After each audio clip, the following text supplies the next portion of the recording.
Yes, second here. Need to get back to my minutes. Okay, there we go. Claire? Here. Len? Here. Jill? Here. Greg? Here. Dan? Nice tree, Dave, and I'm here.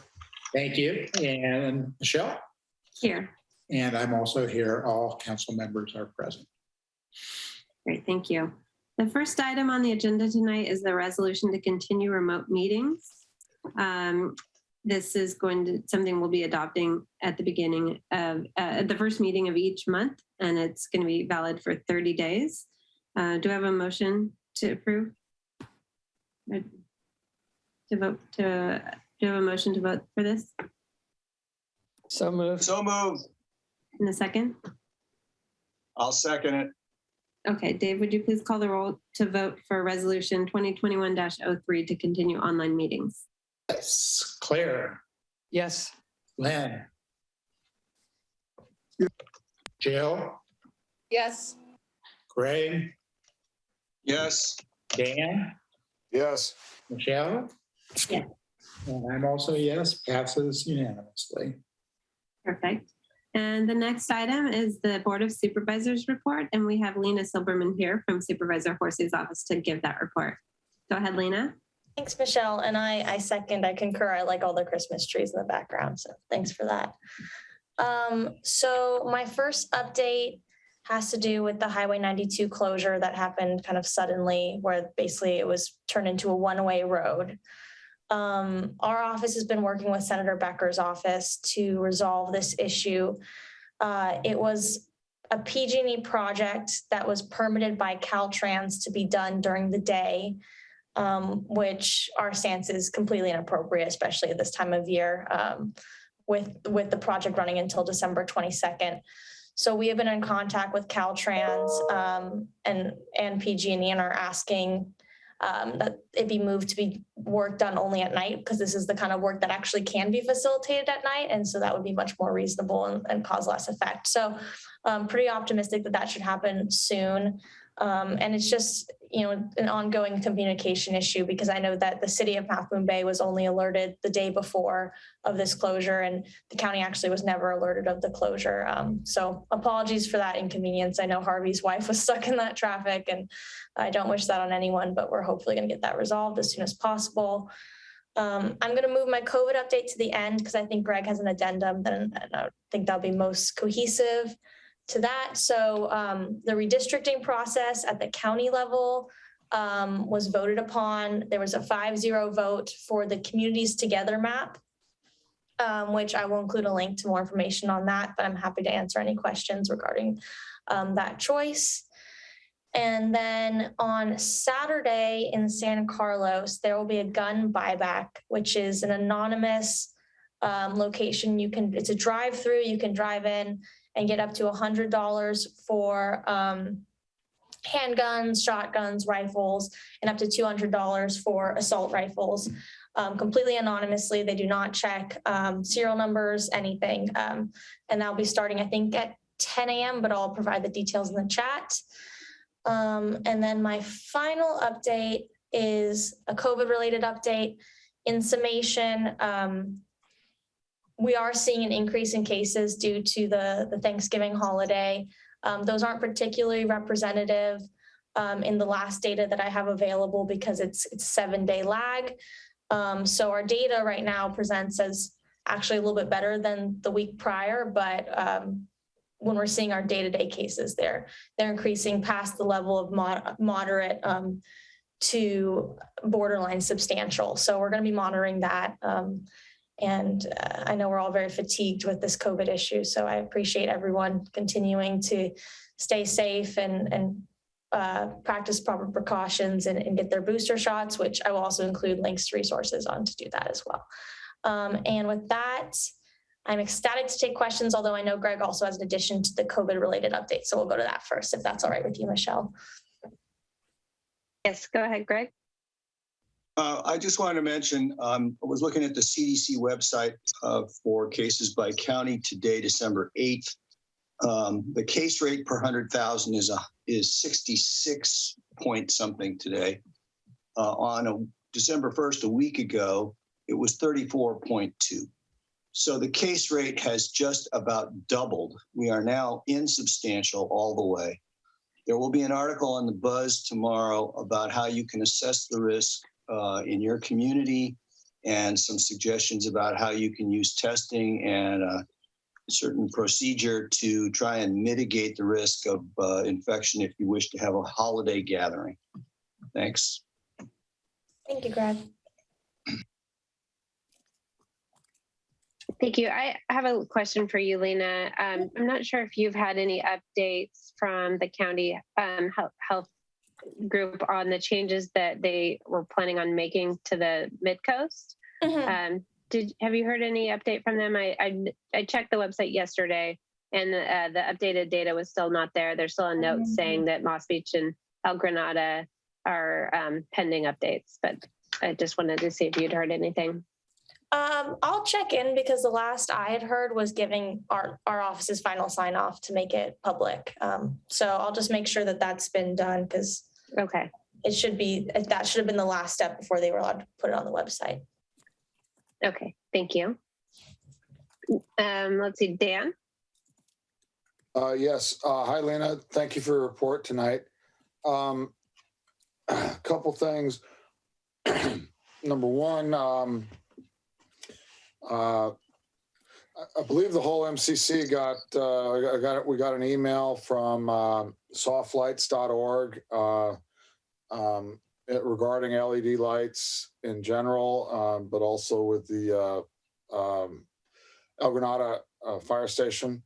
And I'm wondering, my guess is that it may take a little time, but I'm wondering if we could get a response on his position from the county in regards, to LED lights and the new technology and whether or not it's properly regulated and this and that. Second is I do notice that there's now a new LED light in the Moss Beach corridor, and our community has the amber setting. A lot of these lights are close to the highway, but not necessarily on the highway. I understand there's the Caltrans standard and all that, although at the same time, cities across the nation, around the world are recognizing. And, what I'm finding for myself, this is my personal experience, is that when I approach a bright white LED light, it's actually, it prevents me from seeing beyond. I can only see what's in front of me. And then there's also that eye adjustment period that actually, when you get out of that white light, you're for a moment, you're kind of blinded because your eyes are still adjusting. So those two things, I was hoping that we could get some feedback and from the county. Sure, absolutely. Thank you. The first one, is there a specific person or agency that you want the feedback from? Because I'm trying to think what would be the most appropriate. I mean, I could try and get a response from the supervisor regarding LEDs, or I could try and get it from planning. I don't know if I can get, it might take longer if I want to get a countywide stance. I'm not sure if we have one. I would have, but I could see, do you have a preference on that? Well, I guess we'll start with planning, and then,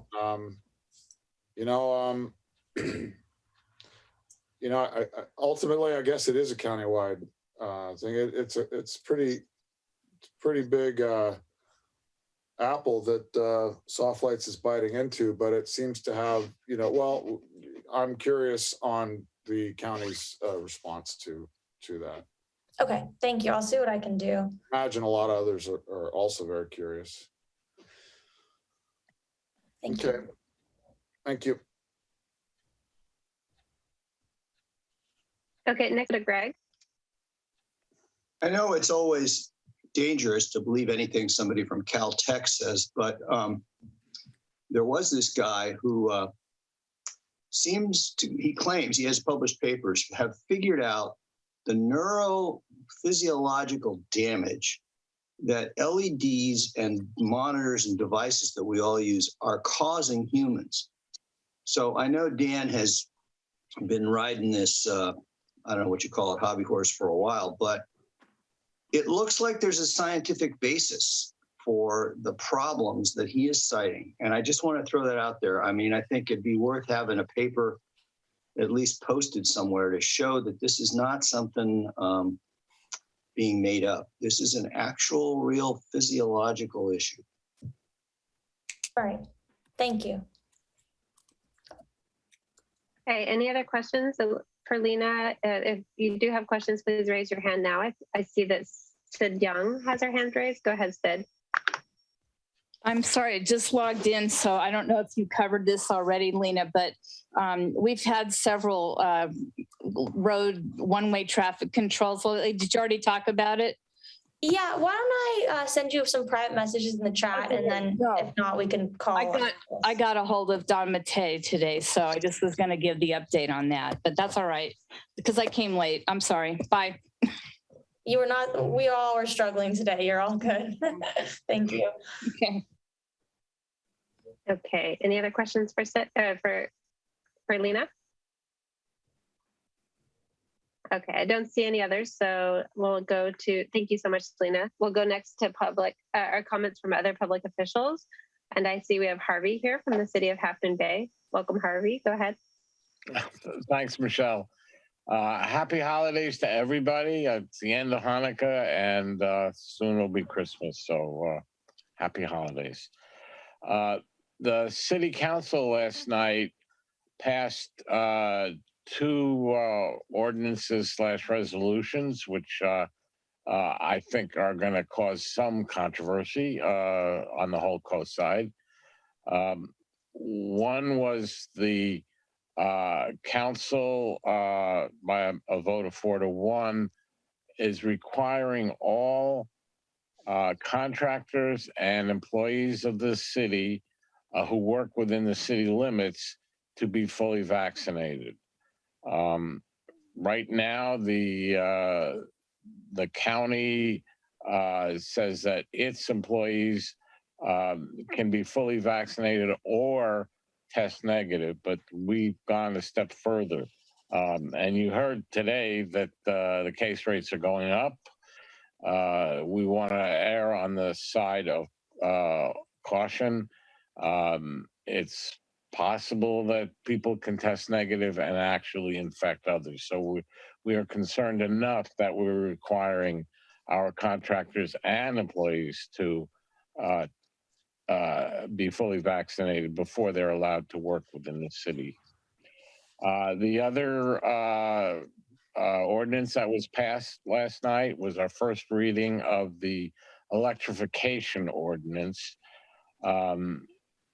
We had taken out the replacement part where if you have a gas-fired appliance, when you need to replace just that appliance, right now the ordinance does not require you to replace it with an electrical equivalent. But all new construction with varying deadlines is going to be required to be all electric. All large remodels and even some minor remodels are going to be required to replace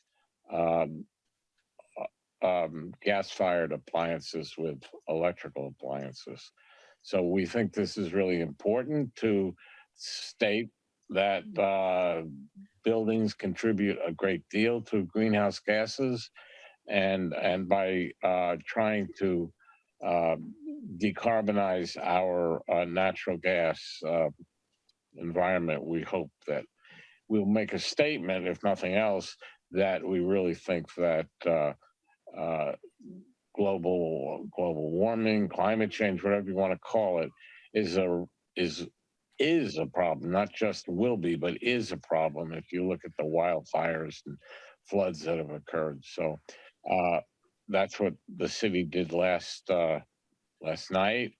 And we'll have a second reading on the 22nd, I think. And then it will become law starting in January. That's all I got. I'll be glad to answer any questions. Thank you, Harvey. Sure. Any questions for Harvey? I see, Lisa, you have your hand raised. Is that as a question for Harvey or to speak separately? Separate items. Okay. Then Sid.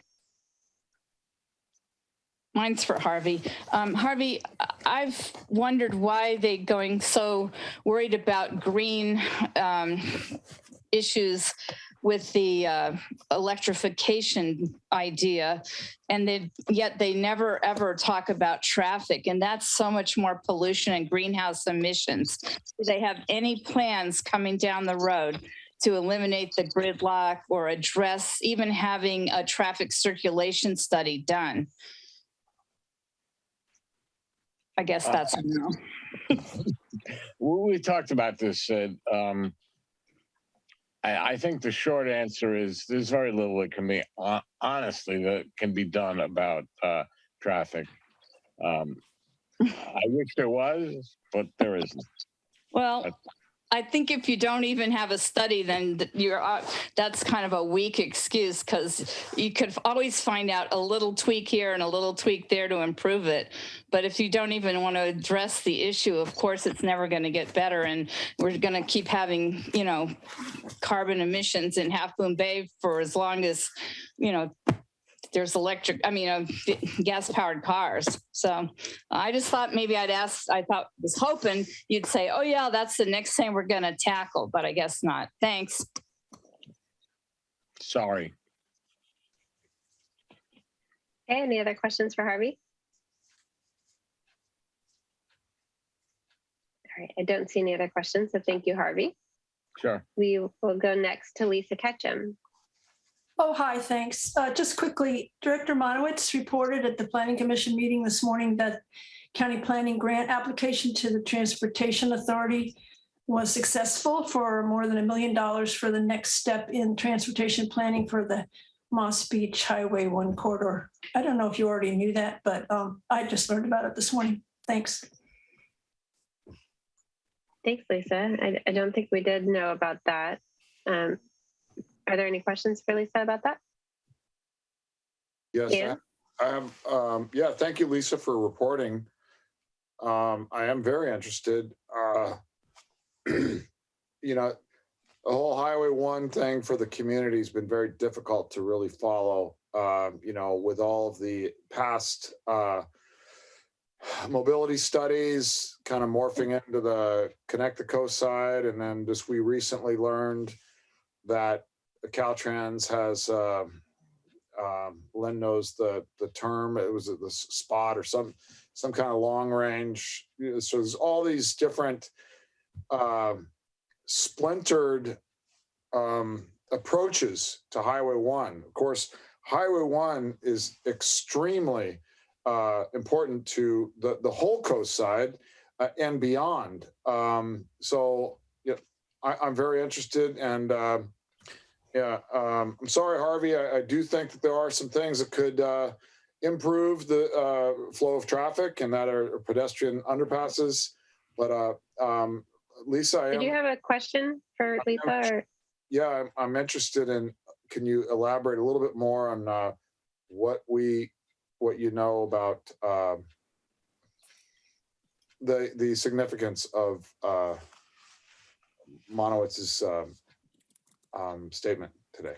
Well, basically, I think the MCC submitted a letter in support of this grant application. So you probably know more about the details than I do. I was just, the application was submitted and it was successful, which is somewhat rare. So I just thought I'd report that. But I did think of one other thing. I don't know if you folks have been following the new state law that becomes effective January 1 is called Senate Bill 9. It's the one where it allows it forces discretionary approval for any subdivisions or building this is for R1 zoning. I don't know, have you guys been following that? Has there been any concern about it? Yeah. Okay, I see a nodding head. So Yeah. basically, there was an informational item at our meeting today, and We once haven't again- had any agenda items on it. Yeah, the Coastal Act and our county LCP take precedent over this state ordinance. And so basically, the entire coastal zone is exempt. There won't be any changes because the land use plan and all the zoning ordinances that we have here in the Midcoast are part of the LCP. And they lay out all the, the design review committee will continue on. They'll have their hearings, and I think the law says something about you still have to have you don't have to have a public hearing for a coastal development permit, but that's not the case. The county will continue that public hearings, and they have no plan to discontinue that. And even if they did try, they still have to have a public hearing for a CDP that's in the Coastal Commission appeals area. And like I say, since the LCP takes precedent and our zoning ordinance is being part of that, they say that minimum lot size in the urban mid-coast is 5,000 square feet. And so you can't subdivide it. It doesn't matter what this thing has. So basically, I would say if you hear people bemoaning this new state ordinance and how it might ruin everything, I would urge them to check on that, because basically the coast side won't be affected. So that's it. Thanks. I can forward you the Thank you, Lisa. That's great paper to hear. that we received today. I can forward you that. That'd be great. Thank you. Okay, next I'll go to Len. I just wanted to say that the questions that Dan raised, I'm going to cover further in agenda item 5 from conversations with Caltrans and the county. Okay, thank you. And saw Claire had her hand raised, but I think it's down now. So are there any other questions for Lisa? No, okay, thank you, Lisa. We'll move on to the next agenda item, which is public comment and announcements. This would be comment and announcements on any item not on tonight's agenda. Are there any, is there anyone that would like to speak? Okay, I don't see any hands raised. So we will move on to the consent agenda. Tonight on the consent agenda, there are 2 items. A hand showed up. Okay, we've moved on. Okay. Good. Go ahead quickly. Raise my hand button and I couldn't get it in time before you zipped past me. Can I just say something really quick?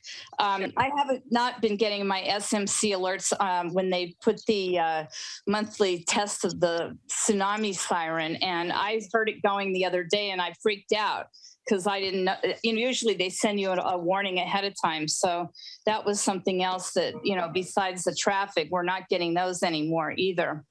So unless somebody's getting them and I'm not, so let me know if you know that.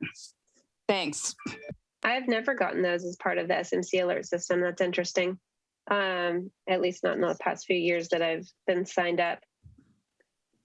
I also noticed that the office that's responsible, it was previously OES responsible for that, and there's been a reorg and a move. Lena could probably speak more to it, but the department responsible for the SNC alerts has been renamed and moved to be actually a separate public department versus a subsidiary of the sheriff's office. That's for the Department of Emergency Management, and they're going to collaborate more with CAL FIRE and the other entities in the case of emergencies, but I was contacted by that guy today, Don Matei, and he said, he'll pass it on to the people who do the SMC alert. It is somehow still the sheriff's department. But I talked to a CHP guy who told me that when Devil's Slide is closed, that's the CHP out of San Francisco, so that they might not be passing that information back along to San Mateo, whoever sends out the alerts. But anyway, I just wondered, Lisa, did you ever get the SMC alerts? Or she tuned out, it looks like.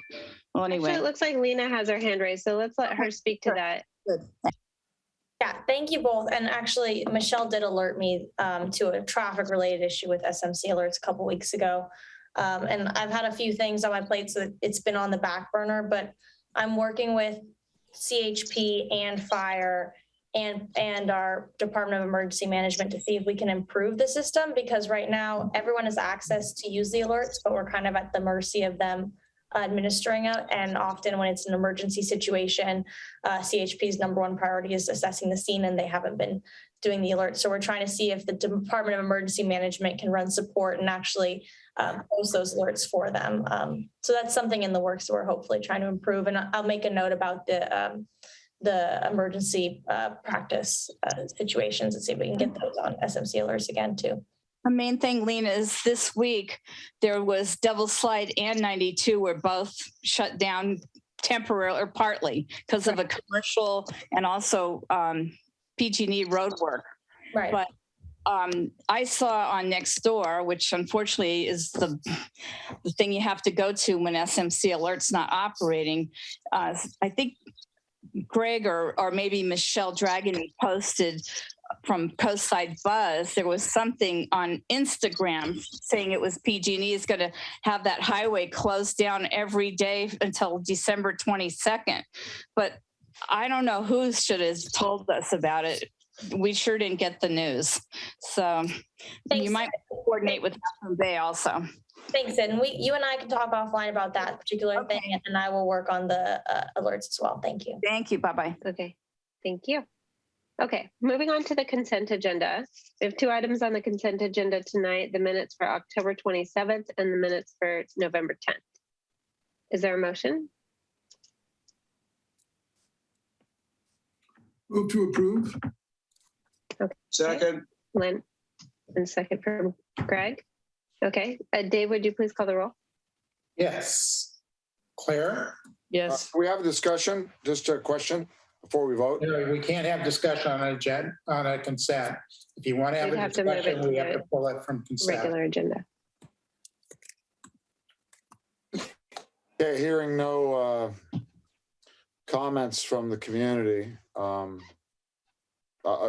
Yeah, let's just go ahead. Okay, Dave, please call the roll. Okay, Claire? Yes. Len? Yes. Jill? Yes. Greg? Yes. Dan? Yes. Michelle? Yes. And I'm also a yes. It passes unanimously. Okay, thank you. Moving on to item 5A, the regular agenda. Our first agenda item here tonight is the Coastside Recovery Initiative, which is an initiative started by the city of Half Moon Bay, but involving several different organizations and I think it was started during the COVID-19 pandemic as a way to create a more equitable, vibrant, and resilient economy over the long term for the entire coastside. We have 2 people here tonight, Karen Decker and Erica Wood, who are going to give a presentation and tell us more about this initiative. Great, thank So you, I'll hand Madam it over Chair. to you guys. Thank you very Thank you, much. Karen. And good evening, Midcoast Community Council. My name is Karen Decker. I'm a senior management analyst for the city of Half Moon Bay. I'm also the project manager for the Coastside Recovery Initiative. And with me here tonight is the city's economic development consultant and my partner on this journey, Erica Wood. We're excited to share this update with you, which will feature some of the recommendations that represent the conclusion of the planning phase for the Coastside Recovery Initiative and the culmination of many months of hard work by our task force. I see Crystal and Geet from the chamber in the audience who carried a lot of this work and served as an executive oversight committee member. So happy to see her in the wings. If you'll all bear with me a moment, I'll launch the presentation and we'll be on our way.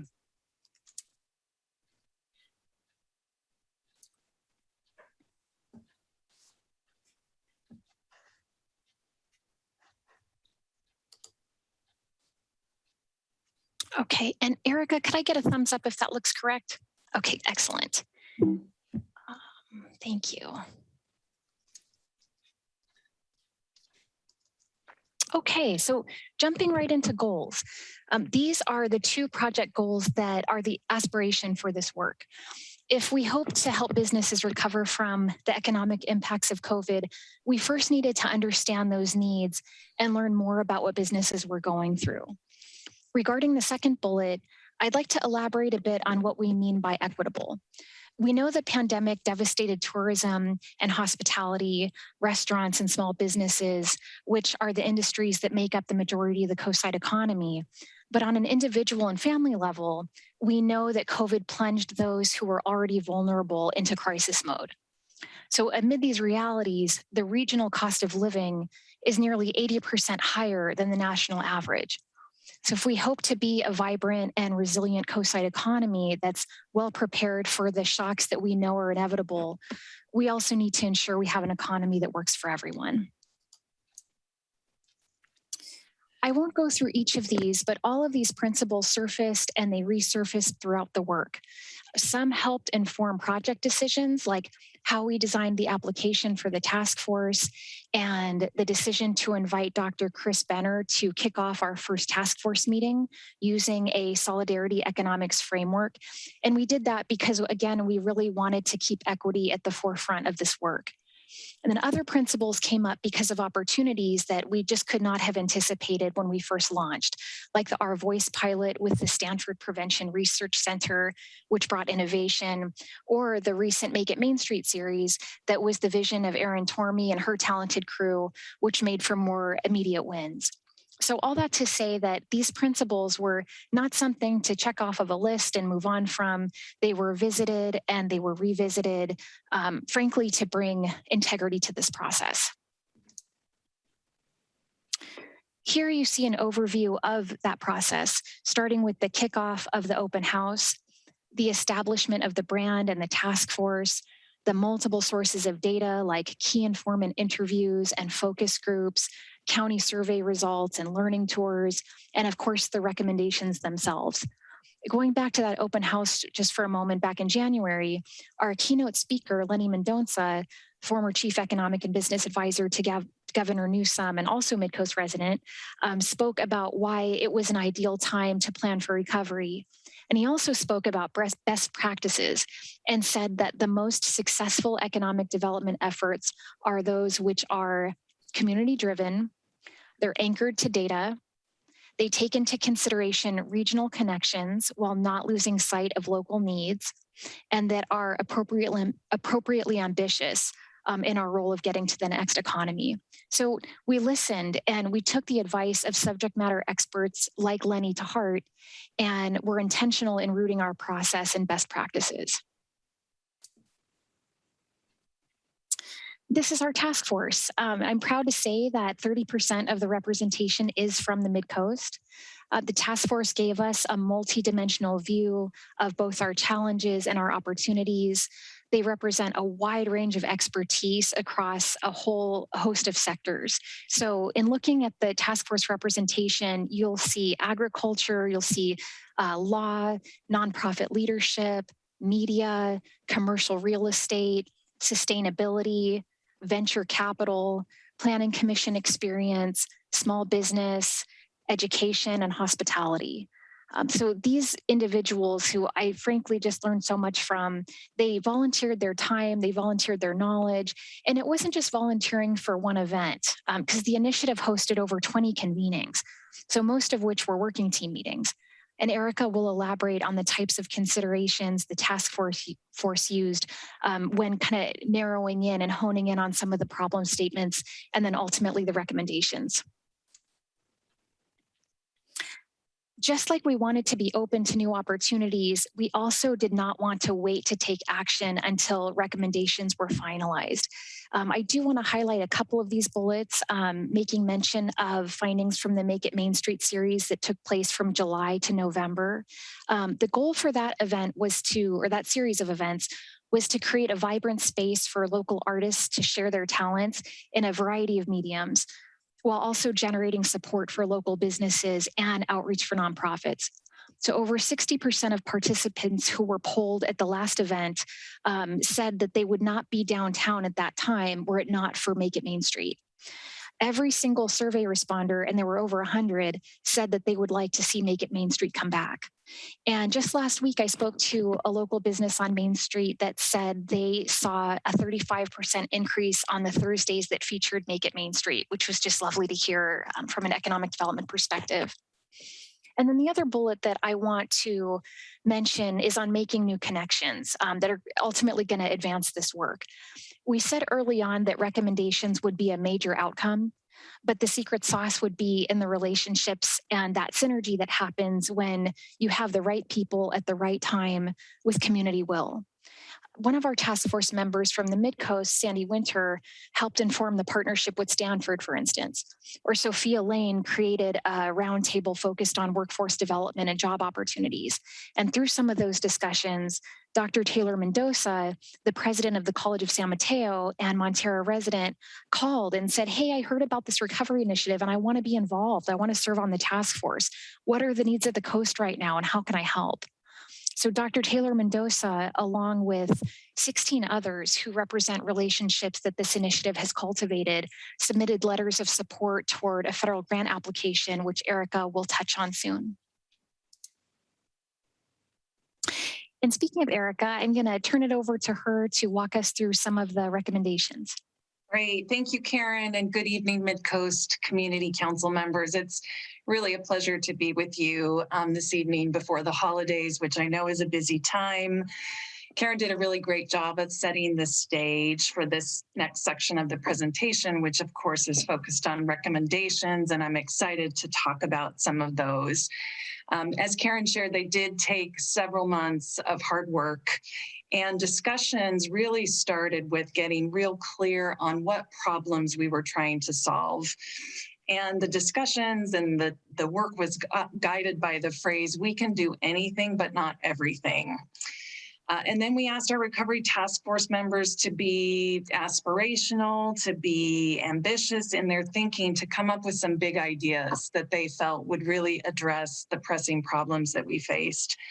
And more importantly, that the big ideas would have a positive impact on people and on our community. We asked them to identify data sources, to validate their ideas. We then talked to other people through interviews and focus groups and lots of stakeholder conversations before we finalized a set of recommendations. And I will note that it's important that as you listen, that you keep in mind that really these are focused on the what we want to achieve at this point and not the details as to how they will be achieved. That's really our next phase of work with implementation. So I'll touch on a few in the interest of time, and we'll give you access to the full list, which is on our Coastside Recovery Initiative website, and we'll share that link at the end. So starting with our first focus area, if we could move to the next slide, this is our Team Eco, and they identified two critical challenges for the coastside economy. One is that we're not fully utilizing our natural assets as a driver for economic growth. And the second challenge that they focused on was really a recognition, if you will, that the future of agriculture is really in jeopardy, and we need to pay attention to that. Some of the reasons why these two particular problems were identified have to do with these data points that you see on the left-hand side of your screen. First and foremost, and it was interesting to listen to your conversation at the beginning of the meeting about multiple actors and splintered, uncoordinated approaches. We know there are at least 8 different agencies along the coastside that have a role in managing and stewarding lands in our open spaces. And that, of course, can result in inconsistency when it comes to rules and redundancies and things like poor signage and challenges with trash believe it or not, we had a lot of conversation around ineffective trash management and just generally speaking, missed opportunities. And then when we zero in on our ag lands in particular, there was nearly a 30% drop in agricultural production value between 2019 and 2020. And of course, we have to contend with the realities of climate change. PG&E has categorized certain parts of our region as very high risk. And so shutoffs are becoming more frequent. And for one local farm, a shutoff can translate to a loss of $10,000 when they miss a milking. So that's not insignificant. The data points affirm this quote that you see on the right. This came up in one of my interviews, that we really need to think about investments in our natural infrastructure as critical, as important in the same way we think about investments in other types of infrastructure like roads and bridges and broadband technology. So these are some of the reasons why Team Eco then came up with these two particular recommendations. And I'm going to focus on the first for purposes of this evening's presentation, which is that we really need more of a network coordinated approach among those 8 agencies that I mentioned and others, where they really come together on a regular basis around a shared agenda, a shared set of priorities to achieve economic, environment, and climate mitigation related benefits.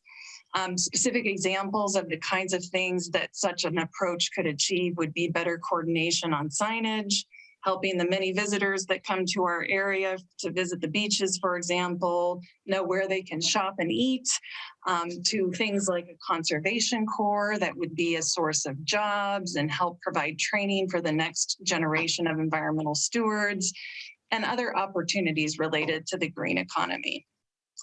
Farming, as I mentioned, important. We won't have time to talk about that tonight, but again, you'll see the recommendations pertaining to farming and ag in the full list. So the next area of focus was our Team Vibrant, and this was the group of our task force members that really took on the challenge of how do we think about creating more vibrant commercial and community spaces. And they really honed in on several opportunity locations: downtown Half Moon Bay, Pescadero. The harbor was also considered, but at the time we were doing this work, the harbor had its own master planning process, so we prioritized Half Moon Bay and Pescadero. And we used this framework that you see on the screen, which shows that there are really a couple of critical components of a vibrant space. The first is that they have a commercial focus, which facilitates the exchange of goods and services.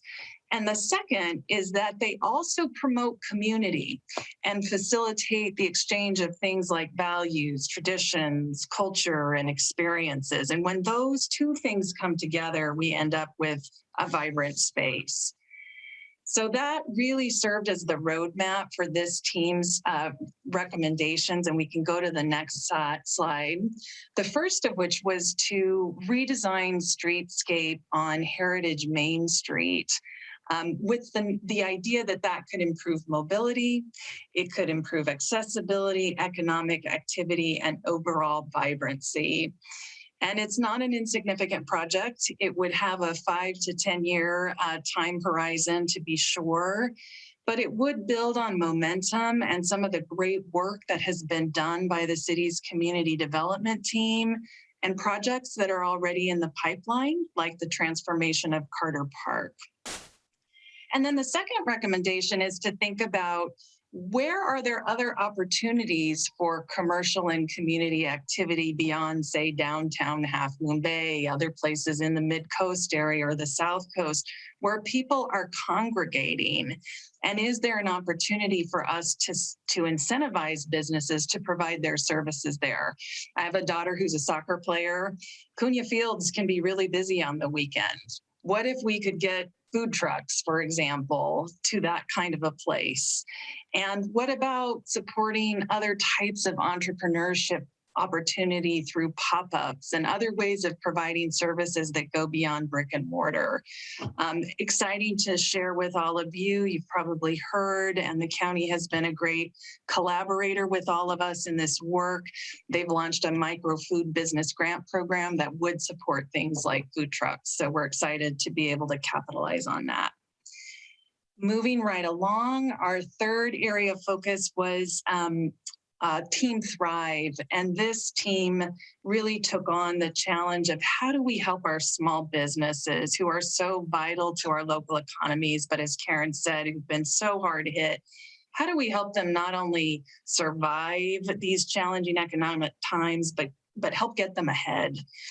And then we also wanted to make sure we were paying attention and supporting our nonprofit service providers, and particularly those providing safety net services. So again, some specific data to validate why this was an important set of challenges for this particular group. There was a county survey that was done recently, and over half of the participating coastside businesses indicated that if economic conditions continued or worsened, they'd only be operational for 6 months at best, most likely less. And then 2/3 of these same businesses indicated that they had to reduce employee hours or permanently eliminate positions between March of last year and June of this year. I will put the caveat around these two data points that it was a relatively small sample of businesses on the coast, but it was illuminating nonetheless. And then the quote from one of my interviews really speaks for itself. It's lonely as a business owner. You can't talk to your customers about your challenges because you don't want to scare them away. And you can't talk to your employees because they're worried about losing their jobs. So of course, with job loss and income challenges, more people have turned to safety net services. And just one of our wonderful nonprofits alone in the El Granada area, Coastside Hope, served 4,000 people, which is an incredible number, and provided over $250,000 in rental assistance from their own agency funds. So that gives us some scope of what the need has been. So with those data points in mind, and we were very fortunate to have small business owners and nonprofit leaders represented on our task force, they came up with these two recommendations. The first is to create really focused, intentional support for small businesses at our wonderful Chamber of Commerce. As Karen noted, Crystalline is on the call this evening. She may want to elaborate on the kinds of services that such a center could provide, but free, focused consultation, advisory services for any range of business needs. And then the second was focused on our nonprofit providers and helping them strengthen their capacity, develop more coordinated approaches to connecting people in need to rental assistance, financial assistance, and other public benefits that they might be eligible for. I, through the interviews and focus groups, heard absolutely heartbreaking stories of people losing jobs, worried about losing their homes, workers not knowing their rights. And on the flip side, incredible stories of resilience on the part of these nonprofit providers who are, looking to make their income eligibility requirements more flexible so more people qualify for services, to taking services on the road and providing them in the most remote places of the region, to even creative things like a mercado where people can sell things that they make to help boost their income. So this recommendation is particularly important and recognizes that nonprofits have a critical role to play in economic recovery, and they need more resources to support our essential workers, among others, so that our economy runs. And then the last set of recommendations that I'll talk about, and then we'll be wrapping up and give you an opportunity to ask questions, is Team Innovate. As much as it's important for us to think about the existing businesses are here, we also need to think about the next economy and the opportunities that come with it. and excited that we have this recommendation about creating a business incubator to really spur innovation, build entrepreneurship capacity, support businesses and job growth, frankly. Incubators aren't new, and they're not new for the coast side, but what would be new would be to figure out how we can do this in a way that really capitalizes on our regional assets, our ag lands, fishing, marine-based businesses, ecotourism. We have an airport. What if we could do more artificial intelligence kinds of things at the airport, drone technology? It's kind of fun to imagine what could be possible. And then the other thing that we want to think about with this incubator is how we make it uniquely coastal and coastside in the sense of supporting businesses and entrepreneurs who care about not just profit, but people and the environment, while being true to values of diversity, equity, and inclusion. So lots more we could say about that. I'll move on to the last recommendation, which is how we increase access to vocational training and higher education opportunities so that we have the workforce for the next economy and we have the means to support dislocated workers. We really acknowledge that there are vulnerable residents in our community and first-generation college students, for example, that don't know how to navigate the systems and they don't have the networks of support. And that can really have a profound trajectory on their lives. So they need services that are connected, that are easily accessible, kind of a no wrong door network, if you will, of academic, labor, vocational, and adult school support. And super excited that conversations are already starting around this. And with the new president of the College of San Mateo, who is a coastside resident, she is really excited to move this agenda forward. So with that, I will stop. No, I won't stop. I'll tell you about one more exciting opportunity. No sooner had we finished our hard work on recommendations than this amazingly challenging, complicated, aggressively timed grant opportunity came our way from the federal government through the Economic Development Administration. It's called the Build Back Better Regional Challenge. And essentially it is about supporting transformational economic development strategies in distressed communities. We threw our hat in the ring. There are over 520 applicants nationwide, which is daunting.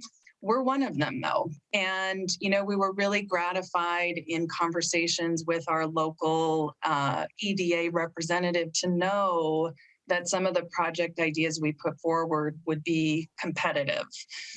We had 17 amazing letters of support. So if we are ultimately not successful with this particular grant opportunity, I have no doubt, and I'm very confident we will be successful with other grant opportunities. So I'll let Karen take us home with our final couple of slides.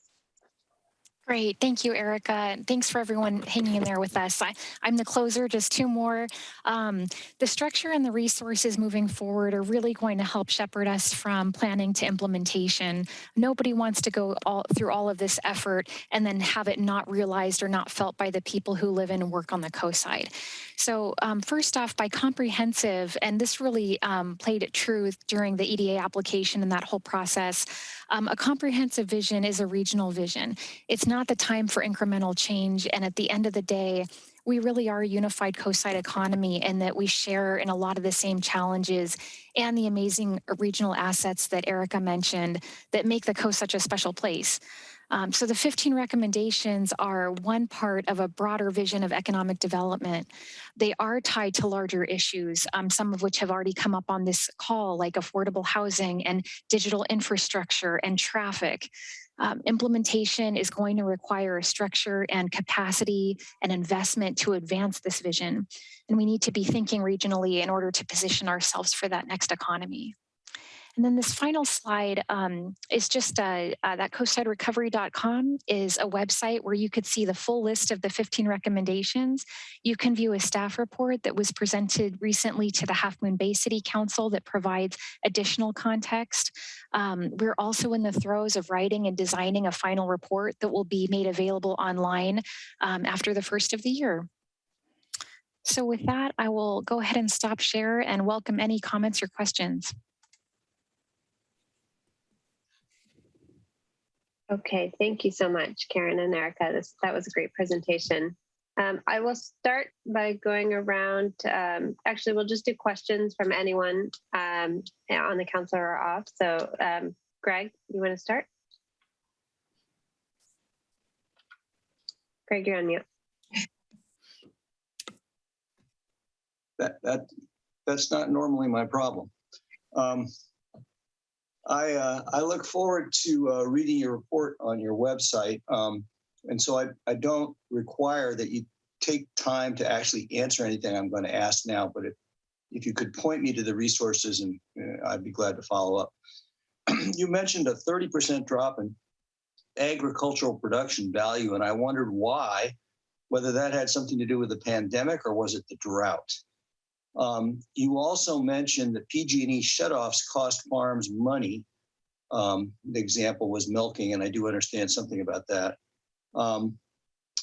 San Francisco is trying to buy the infrastructure from PG&E and set up its own local generation. Alameda County has done it. San Mateo County is about the same size as San Francisco, and we have enough land to have a solar farm here or there, et cetera. So I'm curious whether any of your report looked at the power generation issues. One of the problems people have out here with electrification is the PG&E is unreliable. And you pointed out the commercial aspects of that unreliability. So I would think that the investment in our own power infrastructure with the microgrids could make some sense. And then finally, another issue out here, and it affects business, but I'm not sure it's the same business that you have in mind, is the quality of our broadband internet and wireless service, or lack thereof. And with the transition to more of a work from home economy, virtual economy, people are hampered in their ability to do business by not having those services at a top-notch level. And so I'm wondering what, if anything, is in your report having to do with that. I know that won't deal with local restaurants, farms, but the opportunity to have a vibrant local economy would seem to me includes the ability of people to be able to be productive and working from home so they could spend their time out here and then buy locally. That's it. Thanks.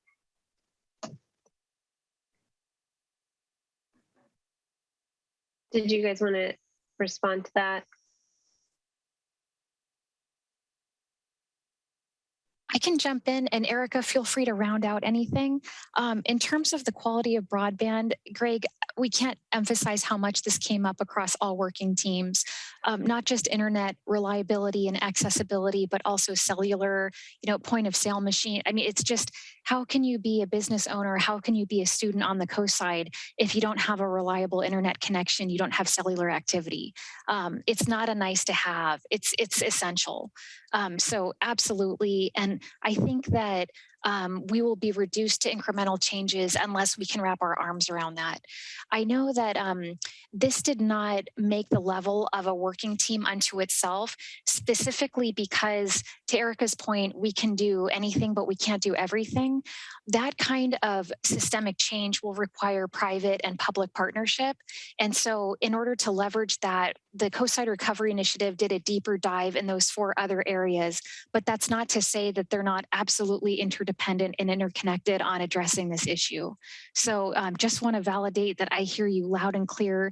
It comes up all the time. And in my working team meetings, I live on the coast side, and I would get booted off of Zoom regularly while we're talking about digital infrastructure, which I'm sure happens to a lot of you as well. So just want to put that forward. And then also, I very briefly glossed over some of these walking tours. And one of them that was made possible from a Team Innovate member arranged for a tour of the mushroom farm, the old Campbell soup plant off of Highway 1 in Pescadero. And we were able to witness some really incredible, interesting, and innovative technology practices around regenerative agriculture, and really got a glimpse into what could be in terms of farming, and farming being at a really transitional tipping point. And just wanted to share that. And regenerative ag and microgrids was very much at the forefront. And the incubator concept that Erica mentioned as one of the recommendations was one of the component projects that we pitched in that EDA application. And the mushroom farm was one of those letters of support that we referenced, and would be willing to house a site such as an incubator co-location site, could potentially be a future employer. I mean, this is what I mean when the synergy, the right people at the right time. It is a renaissance of funding, so to speak, because COVID has brought to bear a lot of challenges, but a lot of really amazing funding opportunities. So just wanted to touch on that as well. Thank you, Karen. And next I'll go to Claire Tatant. Thank you very much. This is really interesting, and I'm not on mute. I'm wondering a couple of things. One is, now you've got your recommendations, and it sounds like you've actually got some action going on some of them already with your grant application, and a few people that are actually putting some ideas into practice. But what do you expect to happen at this point? Who's responsible for taking your recommendations and deciding what to do with them? Is there something, a plan or a strategy set up for that? Or is your role just to make recommendations? I'm so happy to have that question, Claire, because we are absolutely moving forward and thinking about the structure that now needs to hold implementation. And one of the best practices that we have heard mentioned over and over again with efforts like this is the importance of a shared leadership structure. So we'll be constituting that in the new year and getting that group launched so that they can oversee the plan for implementation and make sure we're prioritizing appropriately, helping us identify resources, policy opportunities, and the like. Absolutely, this work was never intended to be just about a report and a list of recommendations that sits on a shelf, but things that can be actualized. And I should say that Karen and I are fully committed. We are not afraid of hard challenges, and we really, really hope to work with all of you in this next exciting phase. Well, that was part of what I also wanted to say is, I'm pleased that you had a number of people on your group that were from the Midcoast. I also think that, speaking for myself, I think the Midcoast Community Council has something to offer as you begin making actual plans. And we would really appreciate being in the loop and you letting us know how we can help. Absolutely. Thank you. Okay, thank you. Are there any other questions? Dan? Yes, I am very happy that there's talk about supporting local businesses, especially the small businesses. I actually am still looking to purchase a support local bumper sticker. I think last I heard, I think the only place is Spanish Town on 92, but that's a side point. I wanted to say that, or ask, can Chrislyn from the Chamber of Commerce talk a little bit about,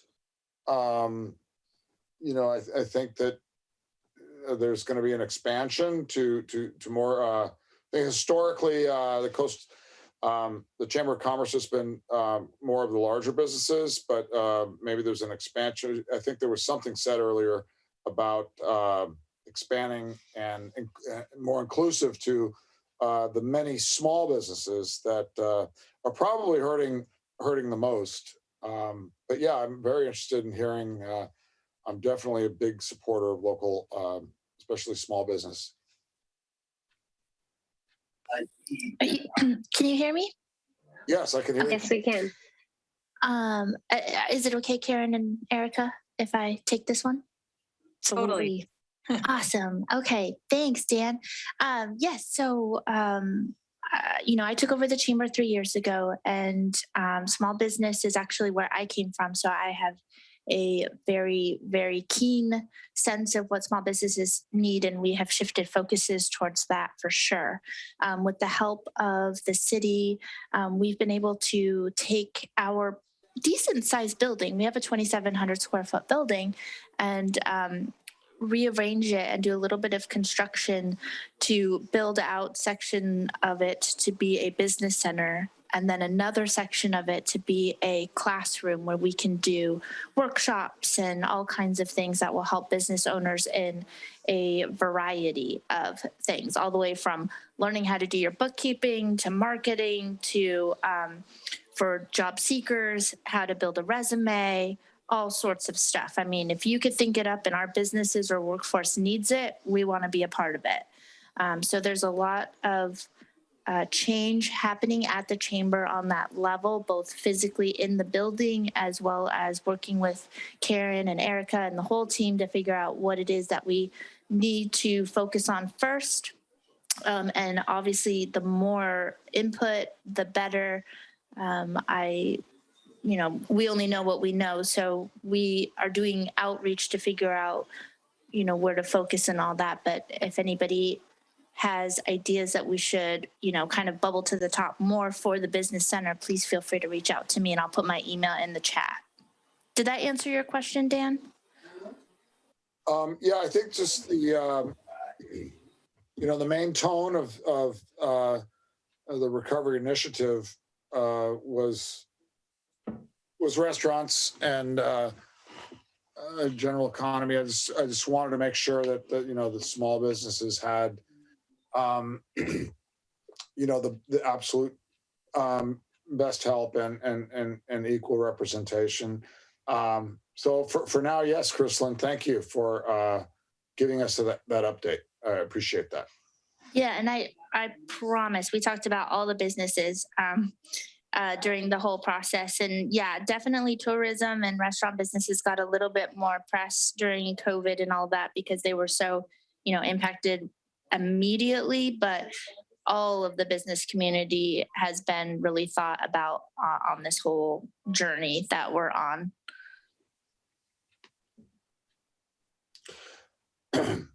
Thank you. You know what? Let me just I'm going to throw something out there very quickly. I have heard rumors that some people are now buying, certain garden variety type of items that might be on the hardware store shelf or grocery store off of Amazon, and this is one of the reasons why I really want to have a support local. So maybe can you tell me where these bumper stickers are? The last I heard, support local, which I've seen occasionally vehicles. Yeah. So there's a shop on Main. So he moved to Main Street, the shop you're talking about, Coastside Lifestyle Clothing.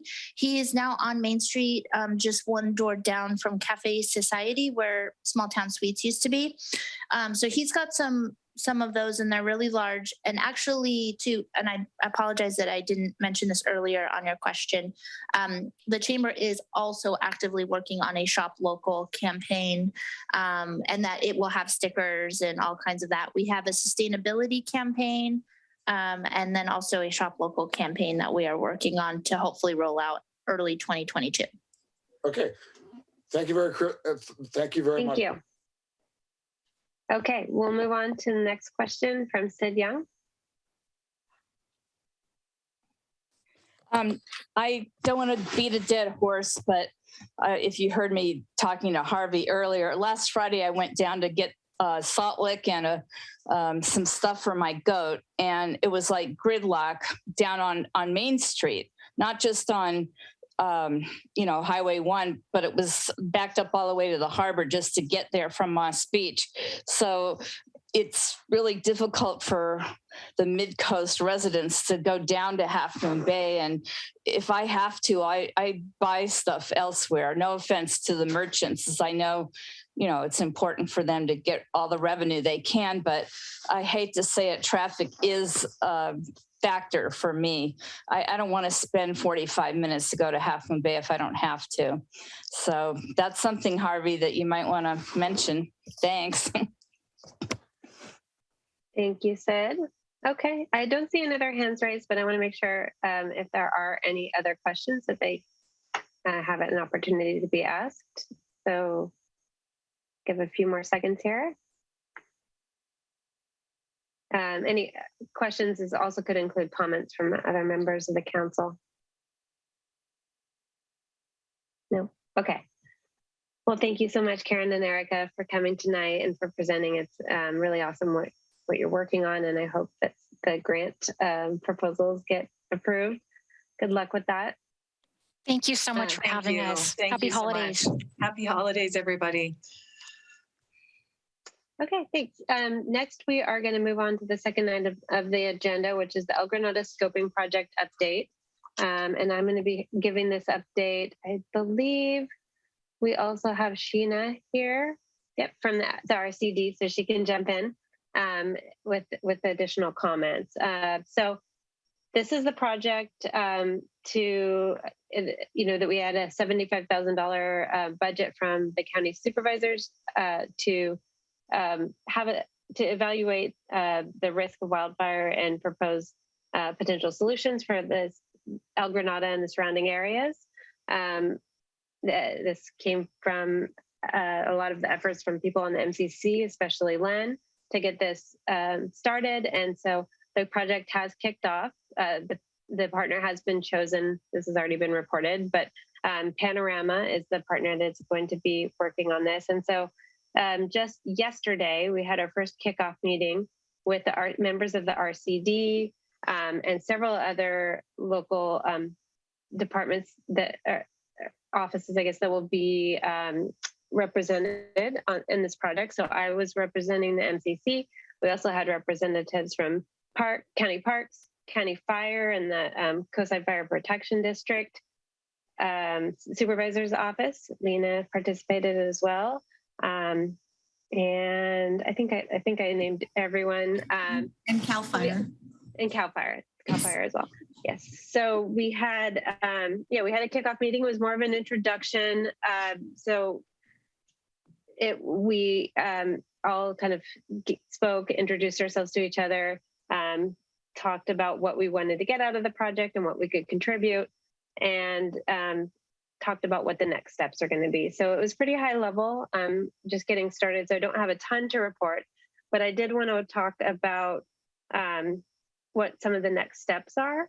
And I believe Sheena has a slide that she can present that shows the timeline for the project. So it just kicked off. We're planning on wrapping up the project. I think initially it was supposed to be by the end of April, but then we'll have a final presentation in May. Is that right, Sheena?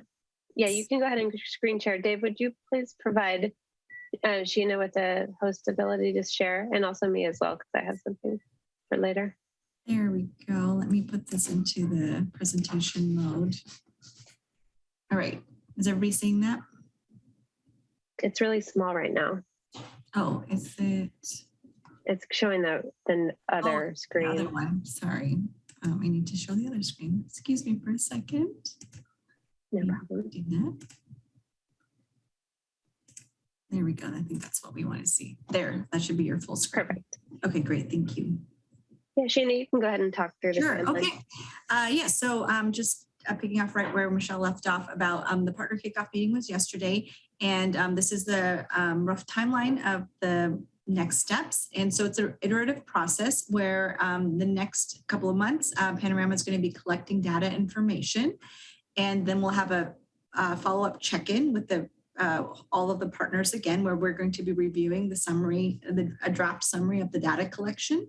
And then they're going to go back into working again for the next following months of developing that suite of actions that we're talking about. That's going to be the actions that can make El Granada more wildfire resilient.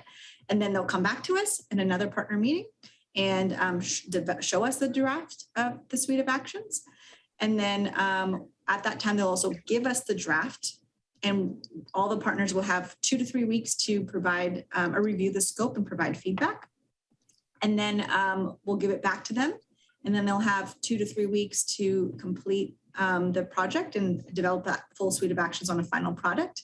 And that would be by the end of April. And then in May, we'll have a public meeting where they'll present this to the community. And so, again, it's just this iterative process that they're going to go out, do some work. And so right now, this phase, they're going to be collecting this information, having the meetings with all the partners, all the data that exists out there, plus all the information, including our listening session that we've been planning. Then they're going to come back to us. And then I wanted to just kind of point out, like, if you look here, if you can see my mouse, like this, there's a little bit of overlap here. And this is where there will be some data collection, and they're going to be starting to develop the suite of actions. And so there's a little bit of overlap in that. And that's exactly where, like, they'll come up and say, here, this is our data. This is the direction we're going. And that's the opportunity for us to potentially course correct if we need to. We're like, hey, you really missed this piece that we really need to include, just to make sure that we're synthesizing everything that we need to. I'll stop sharing. Great. So one of the things that the MCC has really pushed for and that is going to now happen as part of this project is a listening session. And so I did want to talk tonight and get feedback from other members of the council on planning that listening session. It's going to be a session that's hosted by RCD, but we will give public notice of it as an MCC for the MCC, so that all of the members of the MCC can attend if they would like to. We're talking about when to schedule that meeting for. So this is a session that's basically meant to have anyone from the community, the MCC, kind of anyone who's impacted by this project, to come and share their feedback. It'll be conducted by RCD, but Panorama, all the representatives from Panorama will be there. And, it's an opportunity to have everyone's voice heard. So in terms of timing, I think Gina and I spoke, and we felt like doing it in December is probably not very feasible, just because it's kind of last minute. Next week's the only full week really before we get into the heart of the holiday season. And that's not really a lot of notice to give to, people on the coast side to allow them time to make sure that they clear their schedules to attend. So we're talking about doing that in January. I know the MCC has a lot going on in January with our 2 regular meetings and a retreat that we're trying to schedule, which we'll talk more about later at the end of the meeting. But I just wanted to kind of get people's feedback on the council about doing a listening session in January, maybe the 3rd week in January. So I'll get the dates here in a moment. But that's the question. The other piece that we wanted to say is that the wildfire committee, so the ad hoc subcommittee that's been working on wildfire has been me as well as Greg and Len.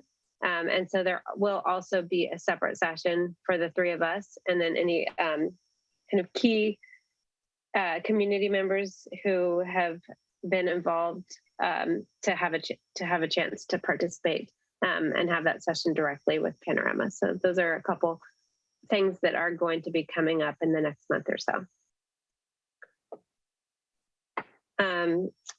So with that, Sheena, did you have anything else to add? I think that's an excellent summary.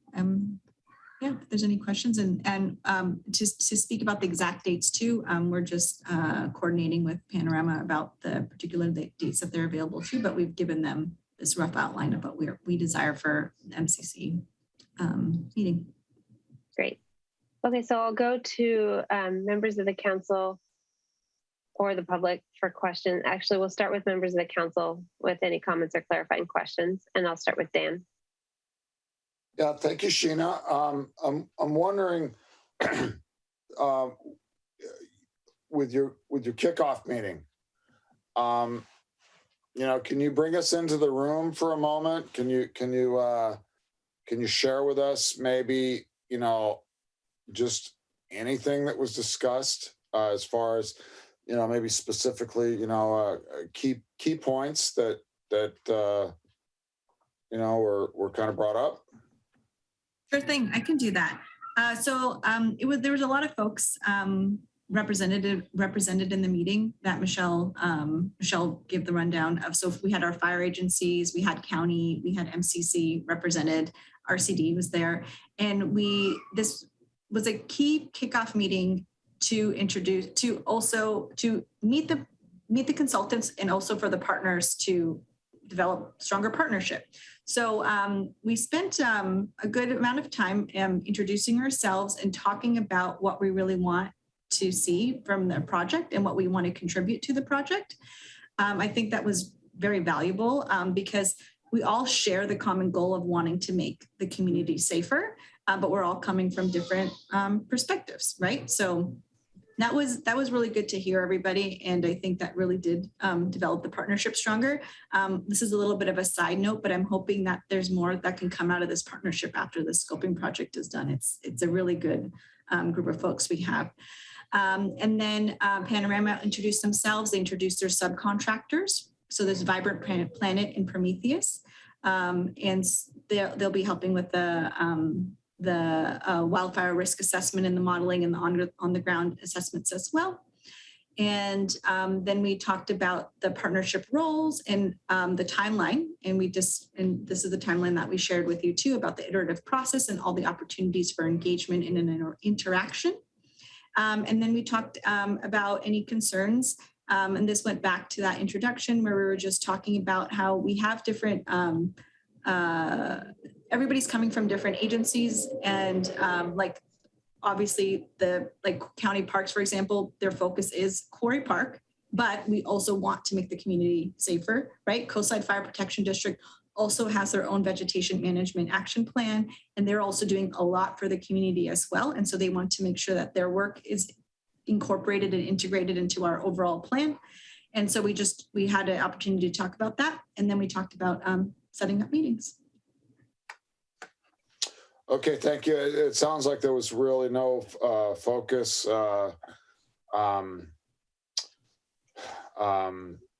discussions at all. It was all very general about let's work together to keep this community safe. Nothing specific to share. I guess another thing to share is that there has been some document sharing already with Panorama as well.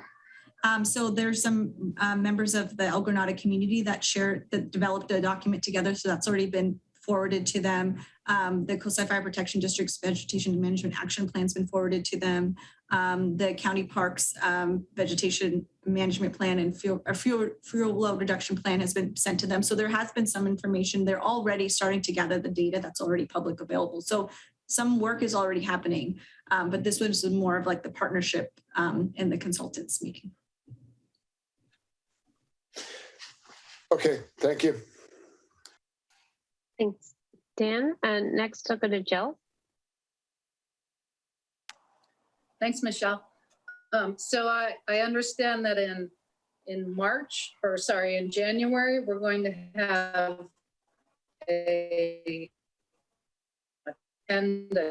everybody attend and discuss, all the issues. But in March, after the draft is, if once we get the draft, will there be an opportunity for the MCC to meet and discuss the draft, or is it just no? So what I'm saying is January, the last time we get to comment, or will there be other times we can comment, like on the draft?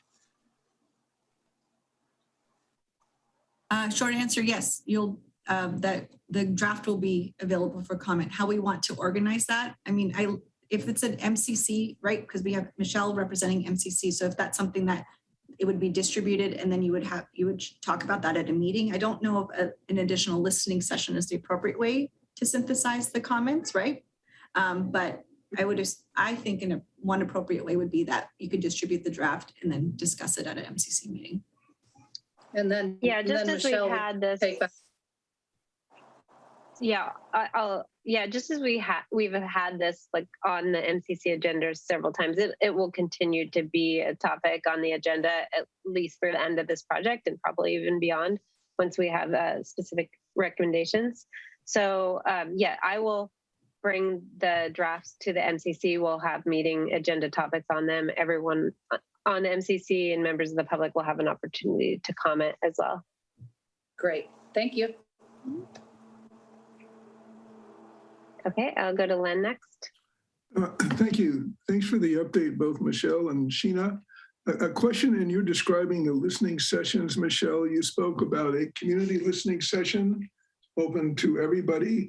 And then it sounded as if you talked about a separate session for the MCC subcommittee and maybe one or two other members of the committee and more of a smaller group.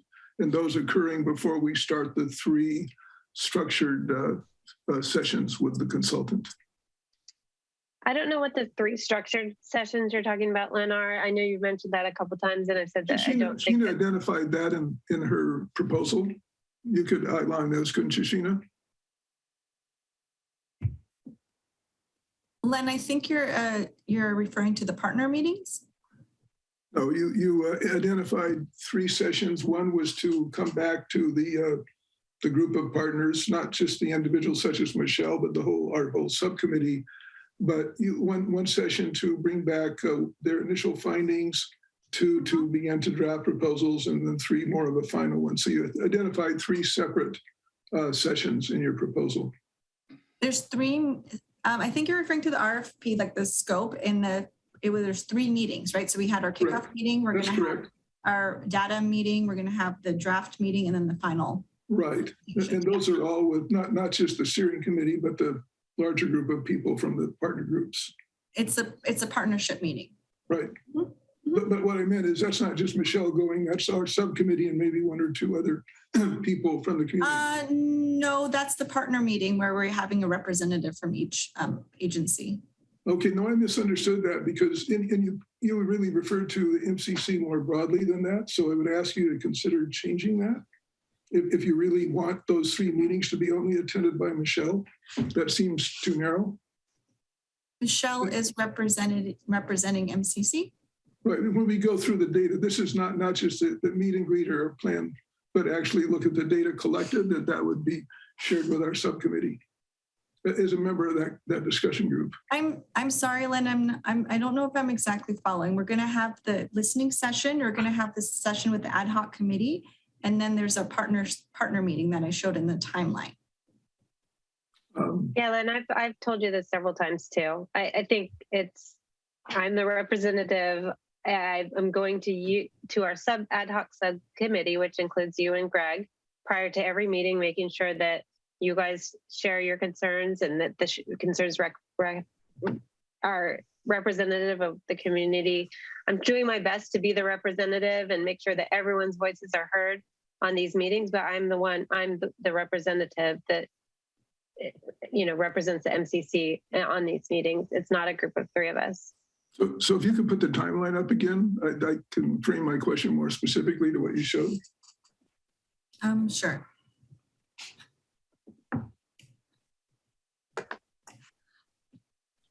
Okay. Excuse me. I closed the And while that's happening, I'll say that Michelle can bring results and questions from the scoping meetings back to the subcommittee and the whole council as a whole at any time that seems appropriate. So it's not, we don't hear anything until the end of March. And that's why I had this on the agenda today. It turned out that the meeting was, as Sheena described, much more introductions. There wasn't a lot of substantive conversation about wildfire or specific areas of concern. Len and Greg, just for your guys' clarification, going into this meeting, I did ask you for information that I could present at this meeting, because initially when Sheena sent it out, it was supposed to be that each partner was going to have 10 minutes to present. But the agenda was changed and to allow for more introductions. And so that didn't happen. And I thought I would have more to report here, but I completely plan on sharing everything from these meetings at MCC meetings and making sure that there's transparency and involvement for members of the community. And that's my goal as the representative on this project. Okay, well, what this reflects is then when you say a partner check-in with Panorama, that's just you for MCC, maybe Nicholas from Parks, one person from Cal. It's Hannah, but yeah, it's one person from each. Mhm. Okay, and then your goal is to have a meeting, let's say, to the extent we have a working subcommittee with us before you go to that meeting? That Yes. You share the yes. your Before review. each of these meetings, I will Yeah, meet with that me makes or exchange information with you, with Len and Greg. Yeah, the other question that I have really for you, Sheena, is that the phrasing you used here is that Panorama will do data and information collection. And one of the particular interests was the number of fire models that are used or come out of this with respect to both Quarry Park and the propagation of fire into El Granada. And this looks like they're collecting it, that they're not bringing any new expertise to it, but listening to what the different partners present to them. So are they examining the fire models with any new perspectives, or because we've had some disagreement about that? There is a risk assessment that's part of it, right? But we need to make sure that we're all on board with the data that's collected and that we have. Well, so you don't consider the models as part of the data? So that CAL FIRE would say what their data models are, and then the consultant will examine that? So they're going to be collecting data and they're going to be doing an assessment, right? And that's actually why they brought forth one of the contractors is Vibrant Planet, and they've done a lot of this. And that's part of the scoping the suite of actions, because they're going to be assessing risk and then what kind of action you can do to mitigate that risk. Okay, so what you're saying is, in your consideration, the word data model would include one or more fire models presented to them as data? I think so, Len. It's your term is data collection. I just don't know, that's a broad term. So the greatest concern within the community was whether there was more than one model for how a fire might occur. So models, there can be multiple models for the same location. It depends on the data you've collected. So the data collection is critical so that we're all in agreement about the data that's collected. Okay. Right? And then models are based on, if you've done modeling, right? Modelings are also based on a lot of assumptions. You have to develop, you have to make assumptions. Things are coarse or simple or fine scale. So I think you're kind of going into a different direction about saying like competing models. Because sometimes the data leads to different models. But yes, of course it does, right? It can, because models are based on different assumptions. Okay. This is not like going to be like a model battle. Like it sounds like you're trying to like pit models against each other. Just to have clarity with respect to the data models. So can I ask a question, Lynn? Are you saying your concern is about like the directions of the wind that are most at risk, or fuel models, or what are you referring to by model? Well, the particular thing that's been brought forward, there are different wind patterns and those different expectations. And the feeling was when, for example, the medians were rid of eucalyptus in certain areas, it was done based on one model only. And so they just wanted to make sure that the broader scope of models would be considered by the consultant. Is that clear? And I think that's part of the data collection. Okay. Just I have a clear view of what you mean by data collection. Thank you. Oh, the other question is on our website, we're trying to have both information brought to you by different groups we knew, including the Fire Safe Council. But when you receive information from other groups forwarded to the consultants, if you could share that with us, I can post that information as well, just so we have a good view of the input. Sure. I mean, the data that's been forwarded so far is what's out there already. So if you want to refer the Coastside Fire Protection District's website, they have their vegetation management action. Okay, that would be great. I'll follow up. Okay, Moving on to Dan. Yes, to segue into Michelle's comment about transparency, are we planning on having minutes that can be shared with the community for all of these meetings that we're talking about tonight? Yeah, Dan, I was planning to send updates to the partners that have attended the meetings. I guess that could be shared. I mean, it's just, Will these be Zoom meetings? They're virtual. Partner meetings are They're virtual. virtual, and couldn't you just record them and share the recording? I guess we could, but that's not the type of meeting it was. It was. But are you open to doing that? Maybe, but probably not.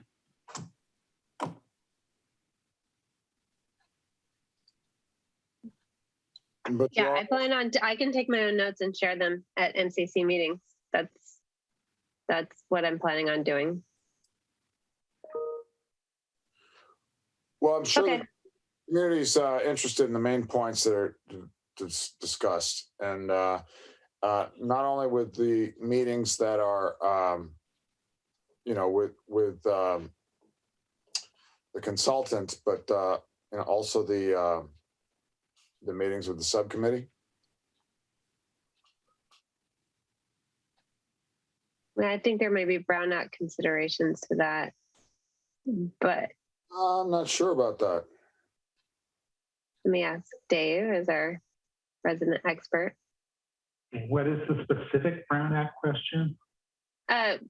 Well, if the subcommittee, which is, me, Greg, and Len meet, and we want to share out notes from our meeting, I guess that can be done just at a minute. We don't take official minutes. They can be shared as long as they're factual and not opinions. And I personally, if I was a member of these scoping meetings, given what I understand them to be, I don't think I would want the videos published. So I agree with Sheena's assessment, probably not for the Zoom videos. Yeah, but I agree too, but I can certainly take notes and share them out. Yes. That's what I intended to do. I would have shared more, but I wasn't going to say, this person, here's their interest. I didn't take that detailed of notes. I took 1 page of notes from the meeting, and I'm sharing that with you guys tonight. And I plan on doing that at every meeting that we have. So we can certainly make that as transparent as possible. But Dave, do you agree that summary minutes of the discussions would be appropriate to be shared with the community? No. Pardon? That's often not actual minutes. This is a working group, and working groups do not typically share their minutes for a lot of reasons. When you're doing a collaborative style meeting, I'm just telling you my opinion, not the official answer. So I am in agreement with Sheena that I don't think minutes should be published. I think it is entirely a different thing for Michelle to do what she's talking about, which is for her to take notes and summarize them under council activities at the next MCC meeting. And if there's a really big issue, to make it an agenda item, and then we can discuss it.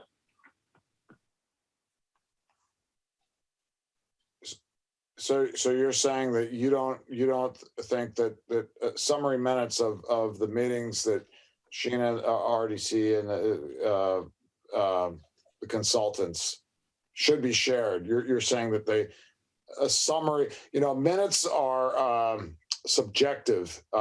Every council does minutes a little bit different, but the historic practice has been just a very short summary. And you're saying? I think we're splitting hairs here. I'm taking notes. I'm going to share them at MCC meetings. They That's great, are not going to be official minutes, but they'll reflect what happened at the meeting.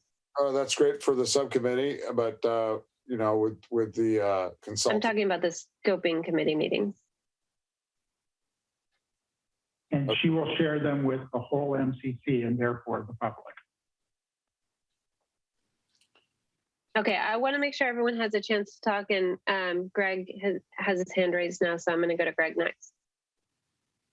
So I think the discussion where we're having kind of punctuates the importance of this consulting study for the community as a whole.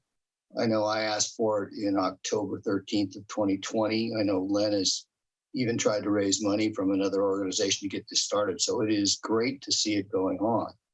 But it is a critical issue to provide some expertise to allow what we hope will be solutions for several of the wildfire related issues we have here on the coast. And it's interesting to hear the people speaking because they if I distill it out, what I'm hearing is what I was going to ask for, which is visible process and visible progress. And I just want to be sure that we have some agreement, for instance, that there be some visible repository of the knowledge capital that's being employed and created by this study. And that would include, for example, copies of the materials shared by the partners with the Panorama Group and the meetings, including contributions from the MCC. So that would be kind of like coming out of the effort of the study, that there be a place where we could all see what was being considered as the evidence base and the fact foundation. I know that there are a bunch of people in El Granada that are going to want to see what other people are saying and that their concerns are going to be heard. And I know that you've passed on what the El Granada folks have written. But we also have a process issue here. Normally, when the MCC creates an opinion piece about something, it requires a vote of the council to create a letter. So I'm going to suggest that whatever the MCC passes into this council has to be reviewed by the council and agreed that it is complete and accurate. Now, maybe there's something wrong with that. I don't know. I do think it is worth getting a ruling from Tim Fox on the Brown Act issues here, because again, I think this should be visible process and visible progress, both upstream and downstream. So I don't see a Brown Act issue here, Greg. You're going to have to be clear. Good. I want everybody to understand what our process for sharing is and that it is not a Brown Act violation. So I guess my questions are, where are we going to get to see all the materials that are traded between the parties? And what are we going to do to make sure that what the MCC contributes is something that the whole council understands and supports? I agree with Greg's questions.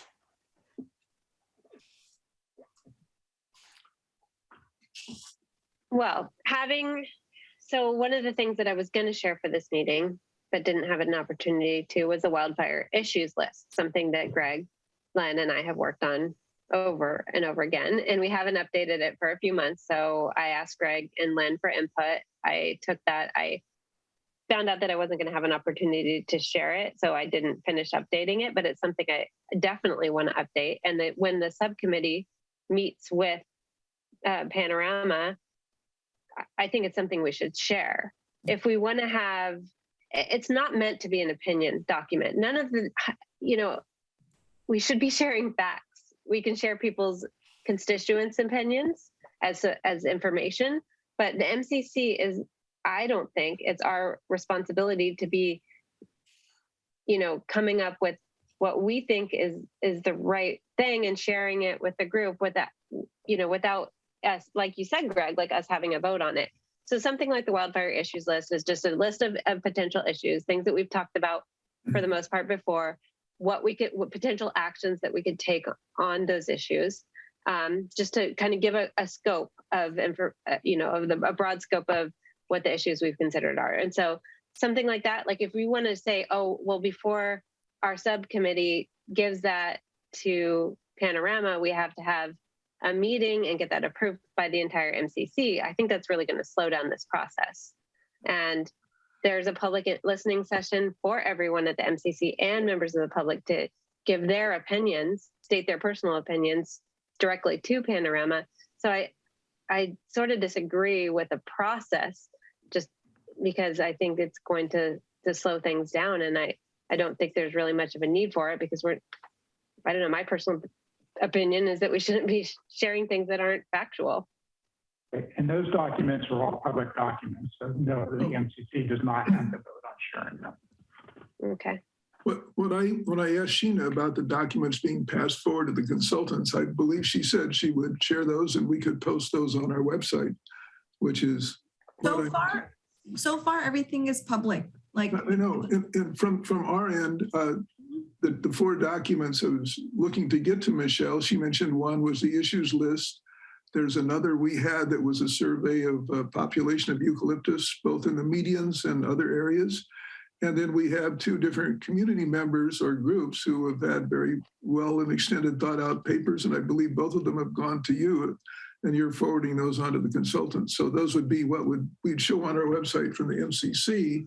And as you receive other things, or if the consultant brings you information that's new to the process, that would be visible too. So the web pages that I'm trying to create for the MCC would basically provide what's there as source material.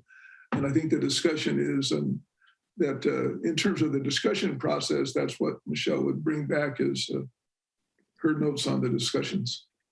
But the documents themselves would try to make available on our website. So that sounds like a repository of knowledge capital. We shouldn't have to guess what people have seen and what people have contributed. So if we keep it on our website, and if that's not a Brown Act violation, that might be the solution. That's my goal. So I would strongly suggest that before anybody at this meeting commits to anything, that Sheena go back to the RCD and the other participants and see how they feel. When I've been in collaborative meetings, public or private, that sharing every last bit of collaborative data actually slows things down, causes people to be reticent about sharing data, and leads to poorer results. Public documents, absolutely. Private documents, emails, opinions, I would be very concerned about asking for that. I think we will wind up with poorer results. So I think everybody's expressed their opinions, and we should stop beating the dead horse and let Michelle and Sheena go figure that out and report back. Claire hasn't talked. Thank you, Dave. I want to give everyone on the council a chance to speak. I think we've heard from everyone except for Claire on this issue. Correct me if I'm wrong, but Claire, please go ahead. It sounds like we're coming close to a solution on this, so I'm grateful for that. I want to support a little bit of what Michelle said. I think, a lot of times the MCC has tackled issues more or less on our own. We communicate with other specific agencies, and we express ourselves, we ask for things. This feels like a little more of a sophisticated process that we're into right now. We're one of many people at a table, and we're not the ones that they're looking to for answers. We're one of many people that they're being looked to for answers. And that means we have to play a different role than what we sometimes play, where we're just saying, here's what the MCC thinks. Here we're having to coordinate with other people. And this is a very short time frame for them to come up with the results from this project. Anything that slows this thing down is going to be to the detriment of the community, because you really want to get this scoping project finished so that we can start taking action on things. So I would urge people to try to make this as simple as possible, to delegate as much as possible, certainly get information, give information, verify things, but delegate as much as possible so it can move fast and actually get on to actually doing some real work in El Granada. Okay, thank you so much, Claire. I'm going to go to the public for comment. So if members of the public, Dan, you've already spoken a couple times, we can get your comments at the end, but I want to make sure that everyone has a chance to speak. So we're going to go first to Jane Price Silver. Hi, I hope my dogs don't bark while I'm talking. Oh, see, there they are. I'm sorry. I think to a lot of the community, this is more than just a fire project. It has the potential of changing the environment, which could affect the weather, the groundwater, which the farmers rely on, as well as the wildlife. And I really feel I'm leaning more towards what Len was saying. I think the worst outcome could be, well, the MCC hired some outside consultants and they made the decision about what would happen in our neighborhood. And I think the more transparency and the more opportunities to get information, the more the community will feel part of it. I also understand the need for urgency, but I recently heard a quote about finances, and it said, when you're dealing with complex systems, move incrementally. And I think when we're dealing with things that could affect the environment as a whole, maybe a rush approach to do the most we can as quickly as we can might not be the best approach. And I think the last thing is, I haven't seen these documents. I'm going to go back and read what I was hoping you'll post the documents. I don't think a large group of El Granada residents have had a chance to give you feedback. It sounds like a handful of people have. So if you will accept other documents, whether they're scientific documents or opinion documents, it would be nice to know where to submit those that your consultants could see. Thank you. Could I just jump in for 1 second? Go ahead. I want to emphasize that the MCC did not hire these consultants. This is the RCD's project. We're part of their project. And we are going to have a listening session we're trying to schedule it right now, at which everybody can come. Everybody is urged to come and say everything that they need to say, present everything that needs to be presented. It's not like nobody's going to get a chance to say anything. They will. One really big time and then subsequently several times. So I hope that one of the reasons we're not doing this next week is because we want to make sure that everyone in the community knows that the listening session is taking place and has a chance to mobilize themselves and come to it. So please do that. Yes, but I think beyond opinions, if we have scientific papers we'd like to submit as well to be considered, that would be nice to know where to turn those in. Yeah, Jane, you can go ahead and submit those to the MCC. We have an email address that goes to the entire MCC, and it's midcoastcommunitycouncil@gmail.com. I can put that in the chat. You can always email us there. It's also on our website. And I will make sure that anything that's wildfire related gets shared with the RCD and the Panorama people. Yeah, and can I just add a quick comment to that? Jane, I appreciate that you want it to be science-based. It is going to be a science-based process, right? That's what the risk assessment is going to be based on. So we hear your concerns. That is why we are doing this project, but it's not an advocacy project. This is a science-based project. So I appreciate that, noticing that there's those two separate areas. Thank you. Okay, next I'll go to Sid Young. Let's jump into that too, Michelle, please. Just like I do have a question. Okay. So please just keep it relevant. Yeah.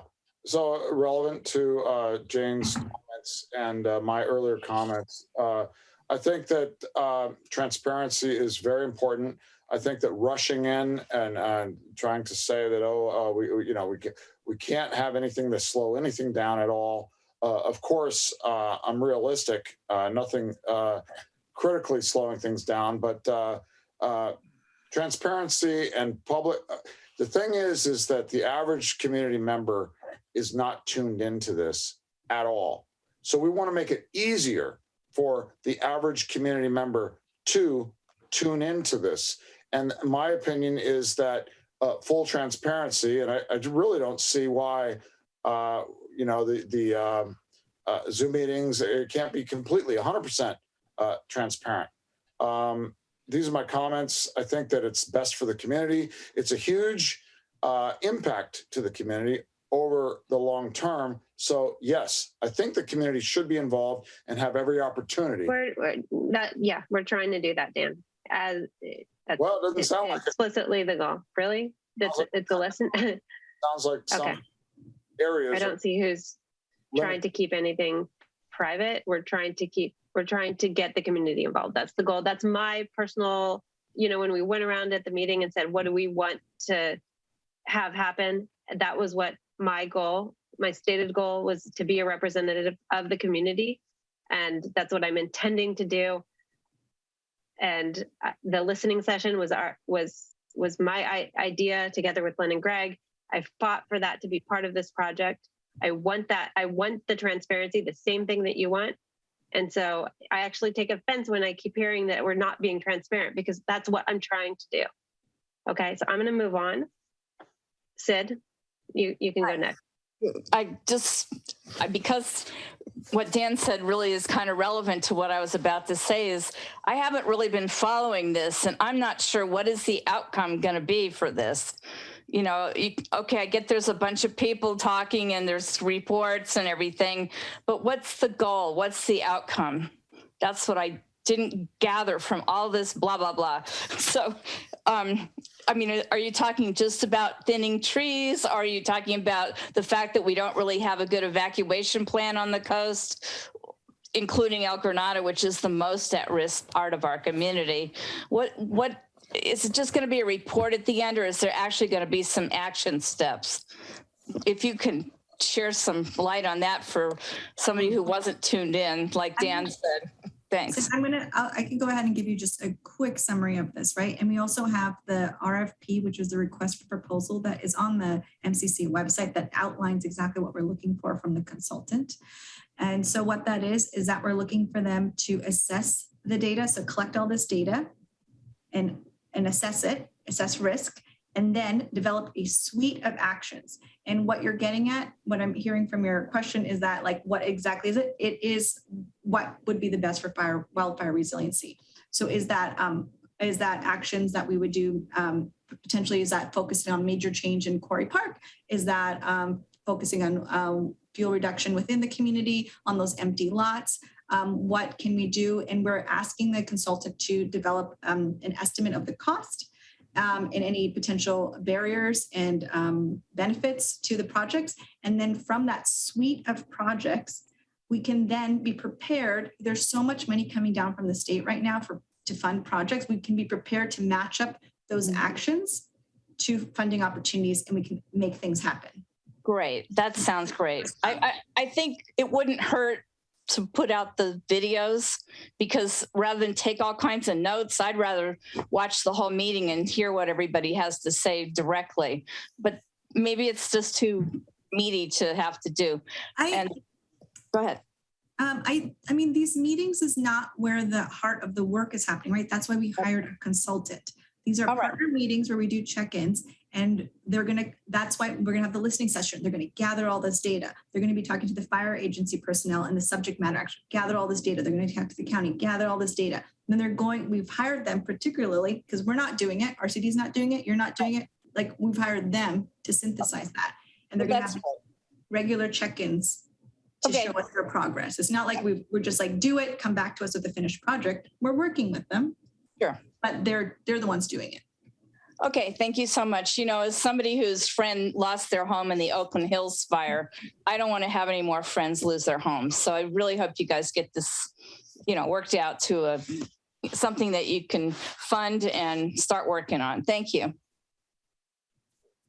Thank you, Sid. Next, I'll go to Melinda McNaughton. Oh, hi, thank you. I was just curious, who are the two community groups? What are the names of those groups that are providing information to the consultants? I don't think they specifically have names. They're groups of community members. I'm not sure if they've consented to have their names made public. They have. I don't know if you know that, Sheena. I think one Michelle, of them I've been in touch with these two Warriors. groups. Yeah, you can go ahead and explain that more than Lynn. Well, one group, primarily El Granada Boulevard residents, has had an extended dialogue and put a fairly extended crafted letter together, which they've forwarded both to Sheena and Calix at RCD, as well as to us. And the other is Keith Mangold, who's done an extensive signature gathering. He's spoken to us. We commented on accepting it, and that's the second document that comes from the community. Melinda, in acknowledging her, is the one person who has stepped up into what's a very ambiguous area here, and that is the medians of El Granada, because there is a considerable ambiguity. In fact, I think Kellex has responded to queries to say that the project is not able to take on recommendations for resiliency or projects on the medians of El Granada. And I know Dave and I have worked with the county on seeing if that can be improved from the ambiguity that exists. And I won't go into that in detail, but Melinda has pulled together a group of community people who are trying to work on it on that basis and have been in touch with the county as well. And I want to make clear that it's not limited to those two groups. That's just the two groups whose documents have already been provided. Anybody can And so, documents. oh, is it just the two groups that you were talking about, Len? Did you say El Granada Warriors and El Granada Boulevard residents? Are they like two separate groups? There's one is Keith Mangold, who's had a particular focus on wildfire, and the other is a group of citizens primarily on El Granada Boulevard who have exchanged extensive notes with the community and the county.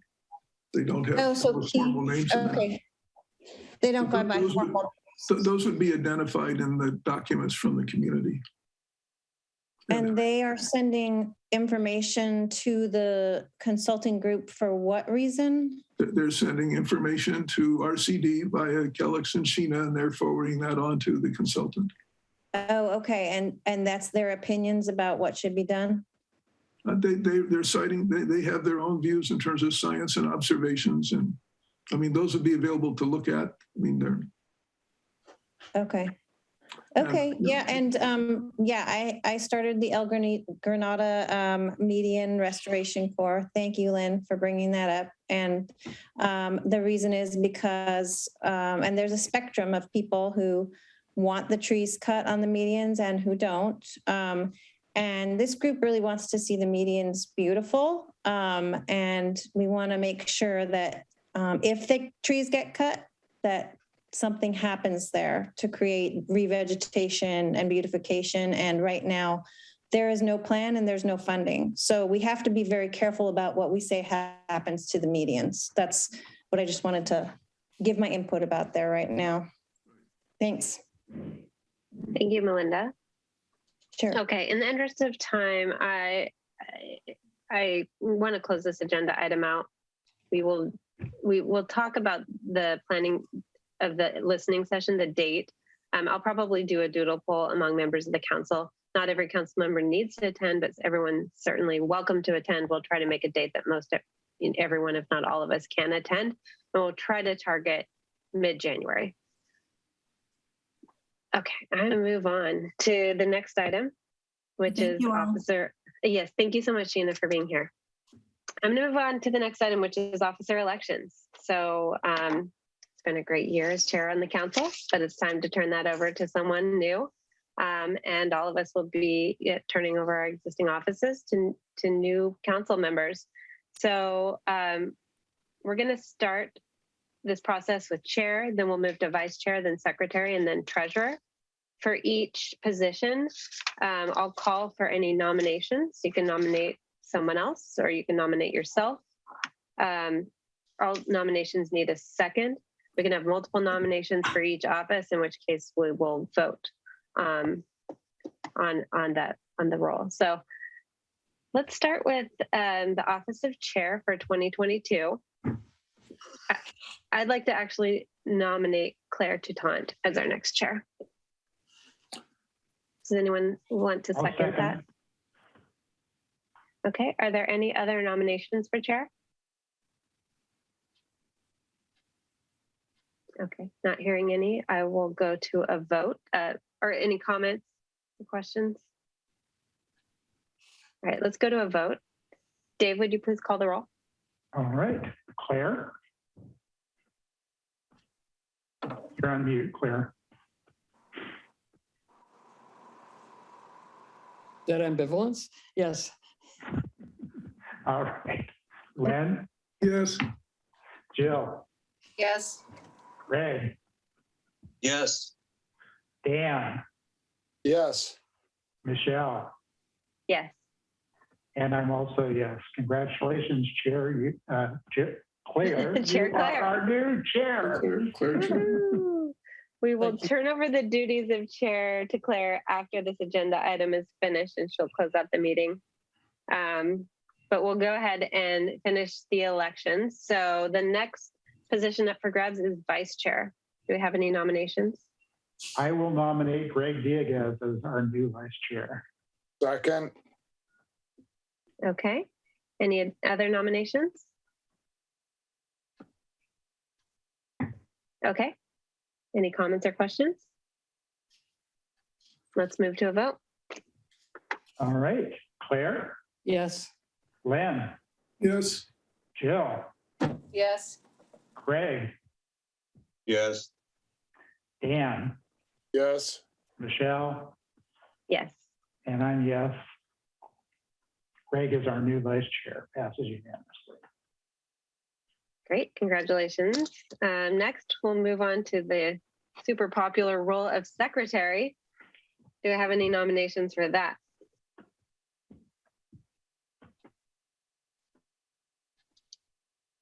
Then I'll speak at once. I suggest we farm it out to the community. We can't do that under the bylaws. We can't have an assistant secretary who does the work, but we still need a secretary. I nominate Len Erickson. I second. Okay. Any other nominations? Any comments or questions? I have a few questions. And okay, go ahead, Claire. It's difficult. I don't want any of this to be taken personally. Because I think that this is a really coming up on a really difficult year for the MCC because we have a lot of continuity issues. We have, and I know, Len, that you were secretary earlier this year, and that got to the point where you and Dave traded places. And I'm wondering how you think things will be different. Well, I have a broader perspective on the position of secretary. I do have some additional ideas on what should be done there, which I'll share with the council, but work within the guidelines that they accept. Could you elaborate on that, Lynn? I think that in addition to our meetings, we should, within 2 days of finishing a meeting, have a publication of the outcomes. I'm not sure the exact title. I want to use probably the same title the Board of Supervisors does, that shares important results and discussions from the meeting. And I think that should go out within 2 days of the meeting. It's not binding in the same way that minutes are. It's informative. So I would need to share those at a minimum with the chair to assume their agreement, but that's written into like a page or less to inform the public. Mm-hmm. That seems like extra work. I don't disagree with that, but it sounds like extra work. I don't believe it, because actually, if you do that, you sort of have to narrow your focus, and so you know where the priorities are. Second, I will put a more focused effort in. I believe we can have an informative manuscript of the meeting. That's not a legal document, but I think it's informative. And I would like to tighten up some of the recounting of the discussions in the minutes themselves. That's actually there's a broad range of interpretations, and I'm much more conservative than the council has been, and I don't object to that. But I at least want to, make clear how I think it should be done. It would not be a brief. That's what this first one does. I mean, to me, going for a month after we hold a session and not really communicating ourselves what was discussed is both losing an opportunity to bring things forward. Let's take this meeting, for example. There's been a lot of important things discussed, and there should be something going out to the public within a day or two. I think that's not as legally as important as the minutes, but it's important from a communication standpoint. I volunteer to help Len do that. Thank you. Well, the videos from the meetings are posted within usually a day. So it's not like we're holding any information from the public. I guess I wonder how the additional... I think that's a totally different thing. Nobody goes to the supervisors meeting afterwards to see it. They send out a page or less that really covers the high points. Actually, because the minutes are so bad for the supervisors, everybody goes to the video. Well, I'm glad you do. And I've heard many community members watch our Claire, you would ask me what I would do. So, I mean, before you vote, that's the best I can tell you. Sorry. My comment was not a comment on your plan for the minutes at all. It was a comment on the inadequacy of the Board of Supervisors minutes. Anyway. I guess just to speak, I do share some concerns because earlier this year we were months behind on the minutes, and I don't know if there was something preventing you from getting those in a timely manner, Lynn, but it definitely concerns me that you not only want to do that, but you want to add additional work to the role of secretary. I appreciate that Jill's willing to help you, and you can certainly have her as an assistant secretary or commission members of the public to help you. But I really want to understand before I vote, like how you think you're going to do that and whether we're going to have timely minutes. I expect to have timely minutes. I think we've seen from, what Dave has run into as well. Various things can slow it up. But I have a clear view of what I think should be provided in the main minutes to summarize the different discussions that are held. And, I also spent time on the issue of the translation of the transcript. And I don't think that takes much time at all. I just need to determine whether it's there and useful. And I spent way too much time on that as a technical job, and let it defer me from getting the minutes out on a timely basis. I think what I would like to say is that I am grateful, Len, for you saying that you're willing to do it, because it is a job nobody wants, and we're grateful to you. I also think it's a chance for us to experiment with some other ways of dividing up the job. I'm glad that Jill is interested. I'm also interested in Jill's idea of having more community involvement in documenting the meetings. So maybe this is something that we'll do the first couple of minute meetings, and then when we have the retreat, we can take a look at how we actually want to structure. Claire, if in taking it, you have to vote me in. I don't want to be conditionally voted in. Okay.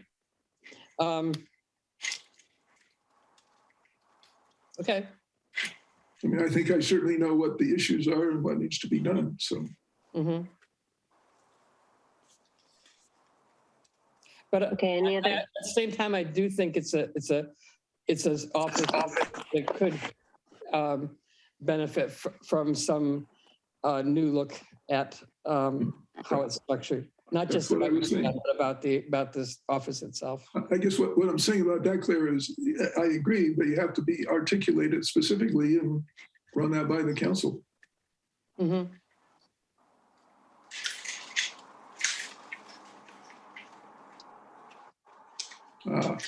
How are those lights doing? I'm going to mute you. Okay. Do we have any other comments before we take a vote? All right, Dave, please call the roll to vote for Len as secretary. All right, Claire? Yes. Len? Yes. Jill? Yes. Greg? Yes. Dan? Yes. Michelle? Yes. And I'll vote yes, because I'll do anything to avoid being secretary again, even if the bylaws allow it. So, Len, welcome to the secretary stuff. Oh. I'll send you my my template, and you can do what you wish with it. Thank you very much. Okay, and then the last role is treasurer. Do we have any nominations for that? I nominate Michelle. Thank you. Is there a second? Second. Any other nominations? Any discussion? All right, let's take a vote. Dave, please call the roll. All right. Claire? Well, I can't even talk now. Claire? Yes. Len? Yes. Jill? Yes. Greg? Yes. Dan? Yes. Michelle? Yes. And I'm also a yes. So Michelle is our new treasurer. Passes 7-0. All right. Okay, well, that's the end of this agenda item. So I'm going to officially hand over the chair role to Claire. Okay, well, thank you very much. And thank you for a good amount of effort all year. It's been a difficult year. You made it look easy. Oh, thank you. So we need to look at council activity. Is there anyone who has anything they want to report? I do. Go ahead, Len. Sure. First of all, with respect to Highway 1, and this will sort of bleed into future agendas, but I've had conversation with Dave. We were a two-person committee to look at a study session for Connect the Coast Side. And Dave, if you could make me co-chair, co-host, sure. I would like to show something. Yeah. Finding your name on the participants list here. Where'd you go? There it is.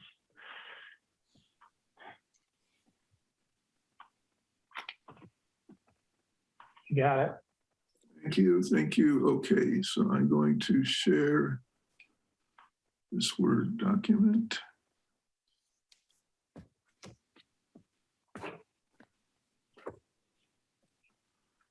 Okay, can everybody see this document? It's a draft for the study session. It's good. Now, I understand with the retreat coming up in January, as well as this has been currently placed on the first meeting in January, that we would be trying to fit this into a regular meeting is the current proposal. And I think that's possible, although it'll be a long meeting, but so is this one. What I wanted to do is that Dave and I have just talked about the things that we would want to cover there. And I'm going to distribute this for information and content. But basically, we want to both have the public and the council have an opportunity to speak on things and a mechanism to summarize it into a letter. The particular thing I wanted to bring up here for a little bit of comment, or at least to make clear to people, and this goes to the question that Dan was asking earlier in the meeting, is if you look at Highway 1 and studies on it, you have basically some things that are obviously directly out of connected. Can I stop you for just a second? Sure. Could we do this more appropriately under future agendas? We need to figure out how we're going to do this. That's fine. So having done that, actually, then there's two other things I have to share. So, although, let's see here. Stop. I'll just try to share my screen. And share desktop 2. Okay, and then I want to quit this.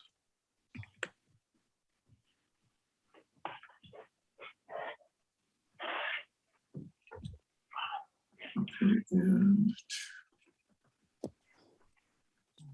so we have received from Caltrans a notification that the flashing beacon on Virginia is basically in place, and I believe it's working or close to working. This is a picture of it. The question that comes up here is, do we just go ahead and tell them to turn it on or ask for some process around it? So my update is we've gotten a notification that it's virtually ready to go. I have a question to the community. There are flags right here which are used for people walking. Does anyone know whether this was done by a member of the community or something that Caltrans put there? It's a member of the community. It was a community member. I thought. I want to make, and I think it's a good idea, but it relates to having some process there as opposed to just turning it on. So that's something that I'll bring up for the comment under future agendas, although, but I just wanted to cover that. In addition, this will be, let's see here. To supplement what Lisa mentioned in her presentation, this is an action by the Transportation Authority to fund at 1.5 million the work to do what they refer to as the SR1 congestion and safety improvements in Moss Beach. We call it the Moss Beach Corridor. It's been approved there. I talked a little bit with Shonda, so that goes into about a procurement cycle of 6 to 8 months and then about 1.5 years to deliver. And this basically identifies and reviews the 3 roundabouts or 3 intersections where improvements might be made. So this is when you get serious on these intersections, this is what's put in place to move it forward. There isn't too much for us to do in the way of public input till they get at least 1 year, 1.5 years into it. It's just important to know it's there, and these are the kind of things that come out of Connect the Coast Side. But I have a question. Yes. So, you know, you're reporting right now that this is in the process of moving forward? Yes, we sent a letter of support. The supervisors passed it, and the Transport Authority has approved this with 11 other transportation projects as funded. You're talking about the letter of support for roundabouts from the MCC? No, it was called Support for the Congestion and Safety Improvement Study. This is phase 1 of doing major Highway 1 work, and it's an activity that Caltrans performs. Who sent the letter of support? The MCC did. When? It was about 4 meetings ago. It's reported, excuse me, Dave, it's been It was September 22nd. It's been reported over and over that that the roundabouts were not finalized. And Okay, they're not finalized now either. This is further funding for more specific studies and planning. But I'd like to make sure that everybody who— But it's a significant move forward. Do we all agree? It's a significant move forward towards roundabouts. Towards something. Toward something other than an open intersection. They're still making decisions. I'm misunderstanding because I thought you just reported, Len, that there were roundabouts. No, this is one of the things that's considered and listed in here. This is an assessment study. Okay, all right. Okay. It's, yeah, this is just information I'm just now reading, so. Okay.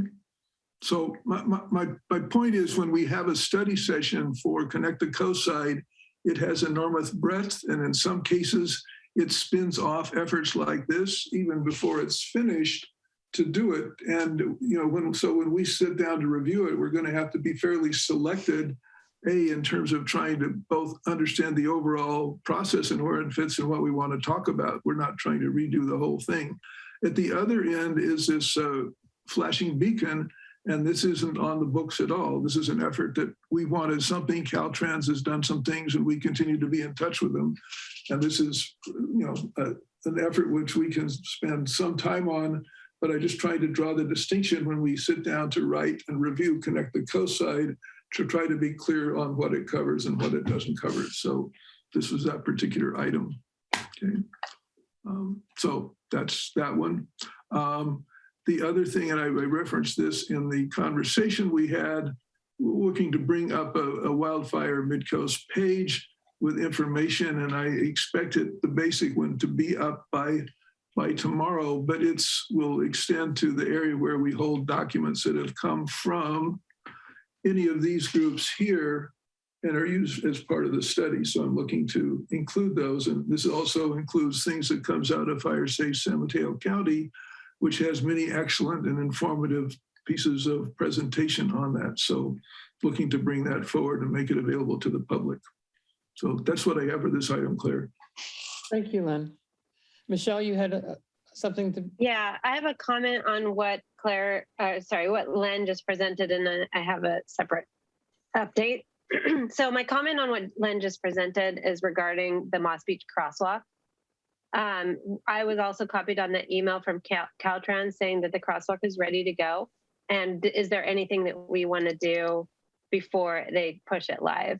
I strongly feel that we should have them turn that crosswalk and the RRFE at the crosswalk on as soon as possible. And any day that we delay in having them turn it on because we want to, have any sort of additional process is a day that someone could get hurt, seriously hurt, or, even killed in that crosswalk. It's a super dangerous crosswalk. We know it's dangerous. We've fought for this for a year and a half now, and they need to turn it on. If it's ready to be turned on, it needs to be turned on. So how are we gonna? Yeah, I agree. I agree.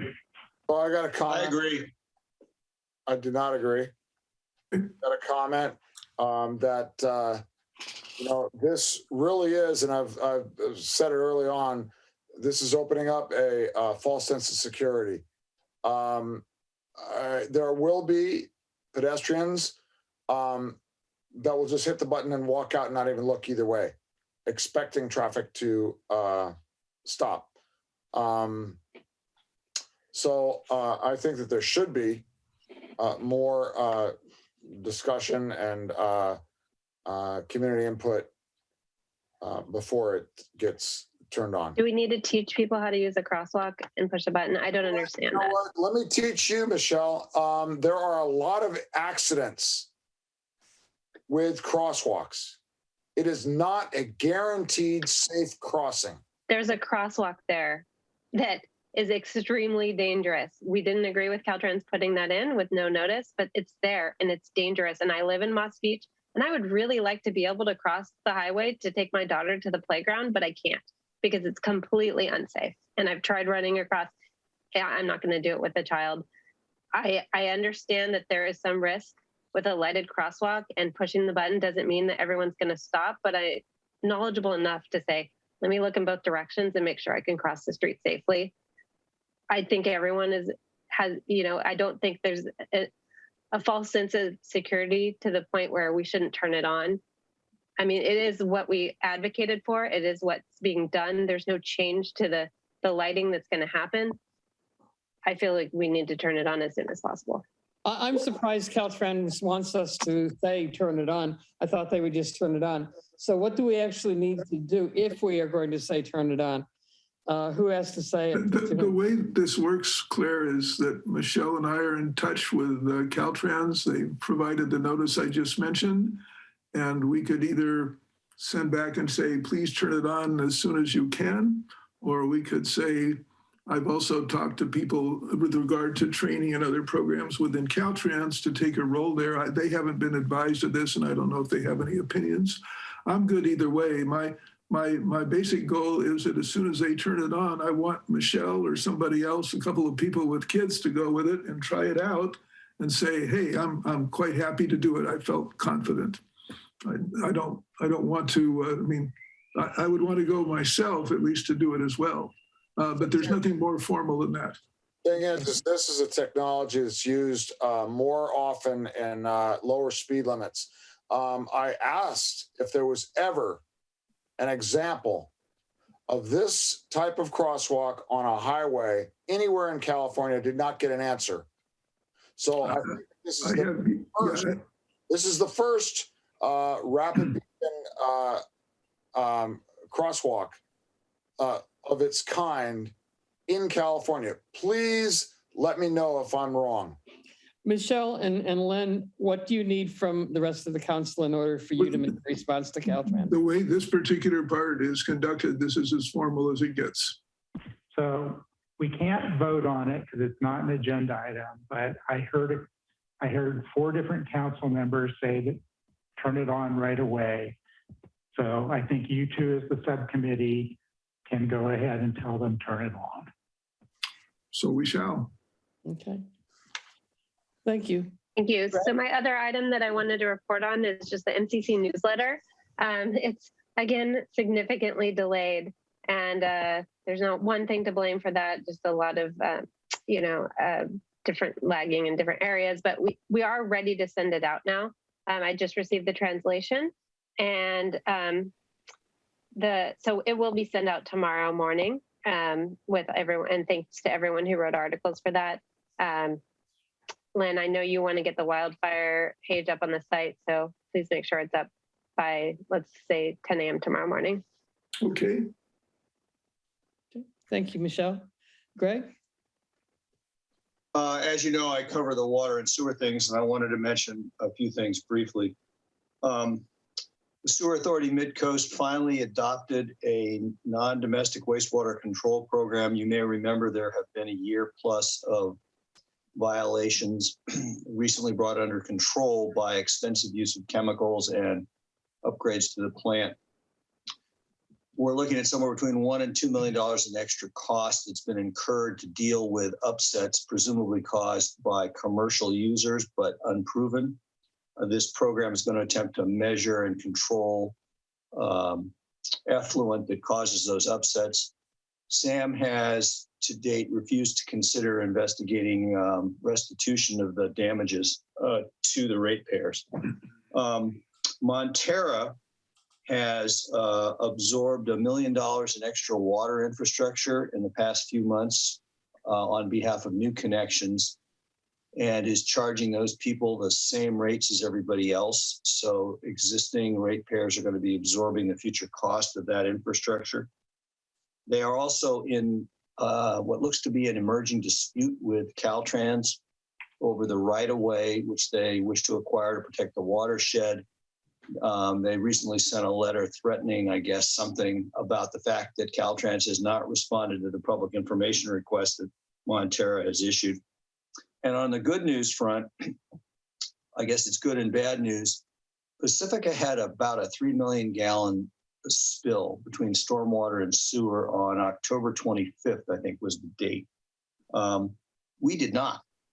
And the reason we did not is because just a little before, SAM had installed 200,000 gallons of additional wastewater or water control capacity in the berm strip. We came within 6 inches of a spill, but we did not. The thing that is relevant about this is not just that we did the planning in time. We did not add the full 400,000 gallons we wanted to add. Half Moon Bay wouldn't allow it, and Half Moon Bay has no overflow storage capacity. So we do face a future issue down the road. The next atmospheric river, if it's 6 inches higher, we would have had a spill. So we're not done, but we are, at least we passed this storm much better than Pacifica did. Thanks for your time. Thank you, Greg. Lisa? Oh, I just wanted to add to. Real quick, sorry. Can we have Lynn stop sharing so we can see everyone? Oh, sure, sorry. Hi, I just wanted to add that the wildfire in the Midcoast webpage is live. It's under the Parks tab. It's already there. That's all. Great, thank you. Okay, thanks. Okay, moving on to the last part of the meeting is future. Yes, you had something? I haven't, yes. Oh, sorry. I just wanted to report to the council that I guess it was a week, 2 weeks ago, I was up in Pacifica, and there was a van that had a what looked like a cell antenna in the Manor parking lot of Safeway. And I talked to the operators there. Turns out it was AT&T doing some testing of data capture. Now there were cell phone data capture.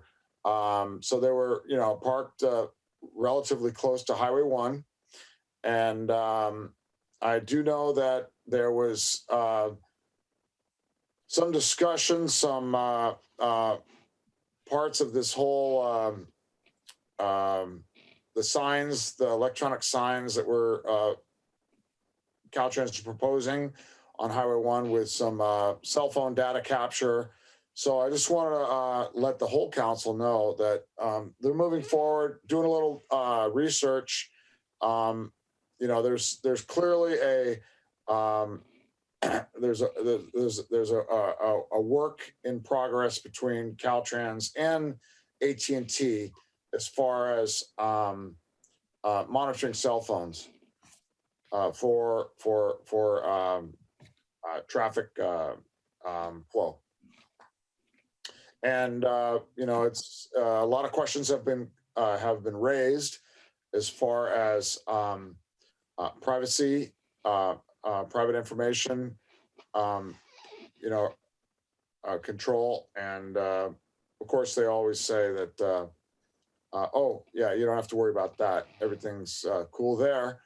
But we've also learned from our life experiences that, sometimes things are said and then later on things are changed.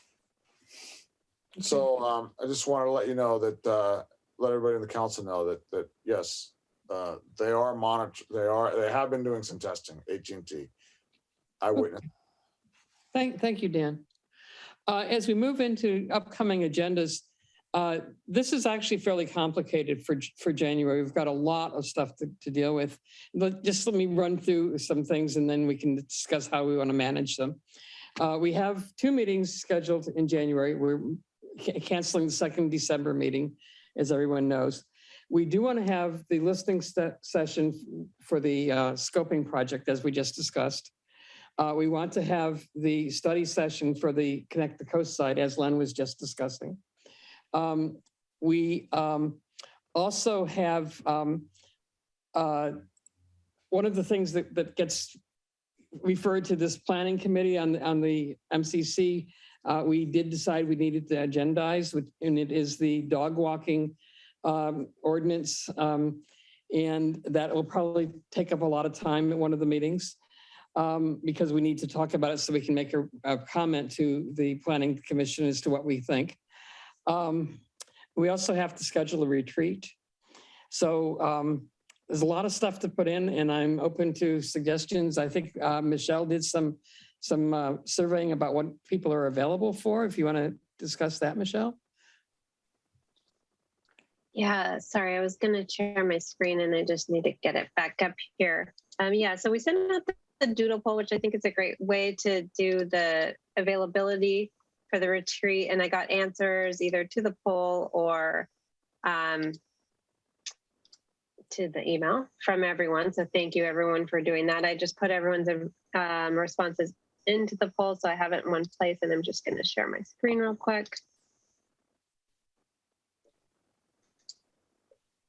So we can look.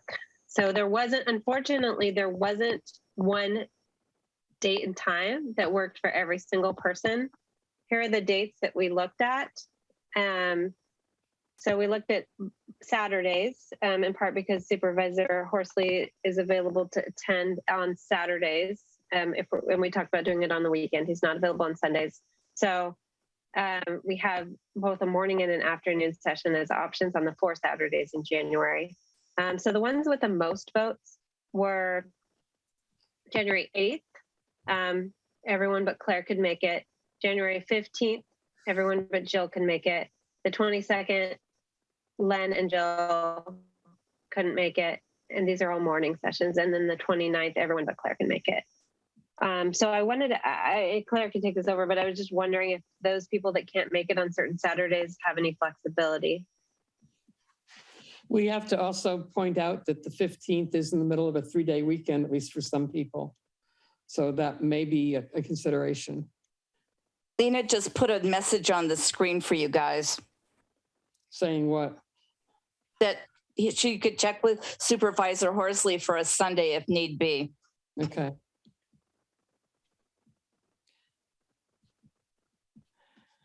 Yeah, I don't think we need to expand it to Sundays unless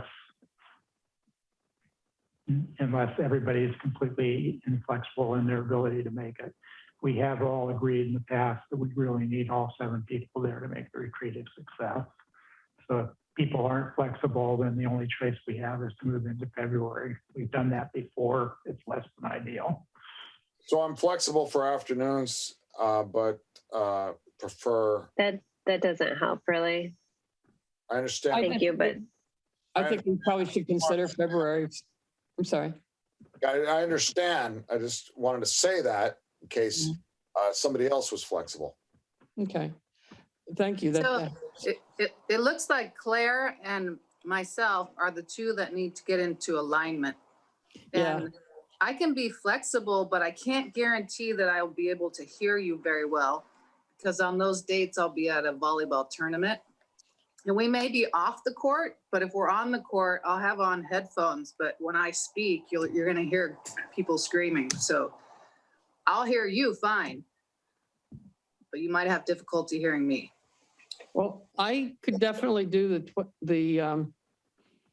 I'm not sure whether I can do the 29th because I have plans that I just haven't been able to finalize yet. I may very well be able to do it, but I don't want to leave people waiting till the last minute to find out. Do you have a rough idea when you'll know?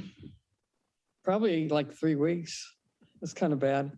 And I don't think February is any improvement. So I'm actually leaning towards saying, yes, I can just do it on the 29th and then pushing whatever I plan to do into February if I possibly can. That would be great if you can do it. We also need to look at what else needs to be done, though. We've got the study session, which I'm envisioning, and I don't know what Len thinks, but I'm envisioning having it at the time of a regular meeting and having it be the only thing on the agenda. What does that sound like to people? I think if it's the only thing on the agenda, then you certainly can make that work. Okay. Yeah. So one of the 2 meetings could be devoted to that. The listening session will have to be scheduled separately. That'll be outside of our meetings because it's a resource conservation district meeting. And it doesn't need all 7 of us at that. Yeah. A question, Dave, your thoughts, since every MCC member can go and it's about MCC issues, does it have to in some way also be called as an MCC meeting? Yes, No. If we have 4 or more MCC members attending, then we'll have to publish an agenda of a special meeting saying that we are attending another meeting in excess of a quorum. And other bodies, including MWSD and I think El Granada, I'm not sure about El Granada, but at least MWSD have done that in the past, and that meets the Brown Act requirements. Okay. Well, we can do that as a, I guess, special meeting, although we are not running it. Yeah, I'll say that I don't plan to attend it. I will just watch it afterwards. Then the agenda item of the dog off-leash project would be on the meeting that doesn't have the study session at it. I think that they would like us to give our opinion on that sooner rather than later. Would it make sense to do the study session at the second meeting of the month? What do you think? Maybe you're on mute. Say that again. I think that's fine unless we've heard back from planning that they're absolutely going to go to the planning commission prior to that. No, they said they pushed it to the February meeting. Perfect. Yeah, second meeting in January. For which that? No, that's the, I'm not here. I'm not in the country. Oh. That should be marked on the doodle poll.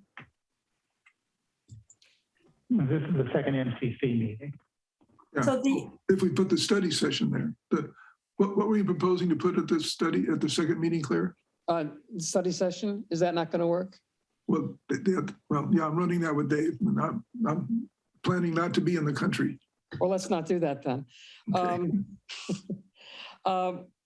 Why don't we maybe do the study session the first meeting, and then we can do the dog thing on the second if we can get them to push back their need for our response? Yeah, I think Dave and I feel we can do that.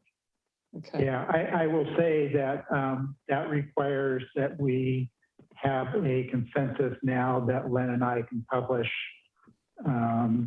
notifications to the community about what the study session is, how people can prepare for it. I don't see a problem with that. Does anybody see a problem with that? Okay. I just will note that the off-leash dog project is scheduled to be at the Parks, or I guess the Planning Commission meeting on the 26th. So if we don't have that on our agenda at the first meeting in January, they have to delay that. So if it has. I have no objection to that. No, me neither. Do you have an objection to that, Lisa? Lisa, you wanted to add something? Oh, I wasn't sure you were aware that they planning the dog item on the second meeting in January at the Planning Commission. And of course, we meet in the morning, you meet in the evening, so. It sounds like you already knew that. We already knew that. We were given some indication that they would be willing to delay it if that was all we could do. Do you not think that's the case? I think the planner has a lot on his plate, and he'd probably be delighted to have the delay. I don't know. I can't speak for him.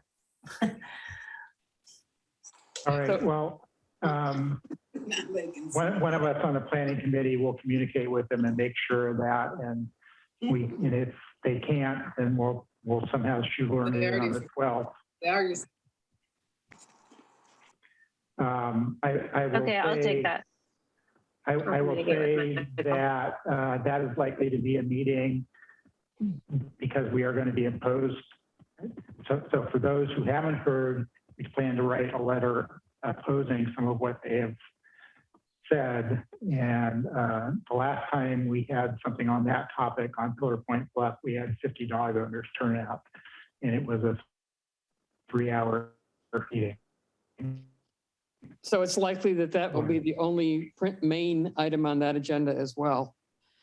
I'm afraid, unless we are extremely tight on comments, that will be the case, which we can do. We're allowed to do that. So we have the listening session, which is to be determined. We've got the meeting with the study session. We've got the meeting with the dog ordinance, and we've got the retreat, all in January. Can we do it?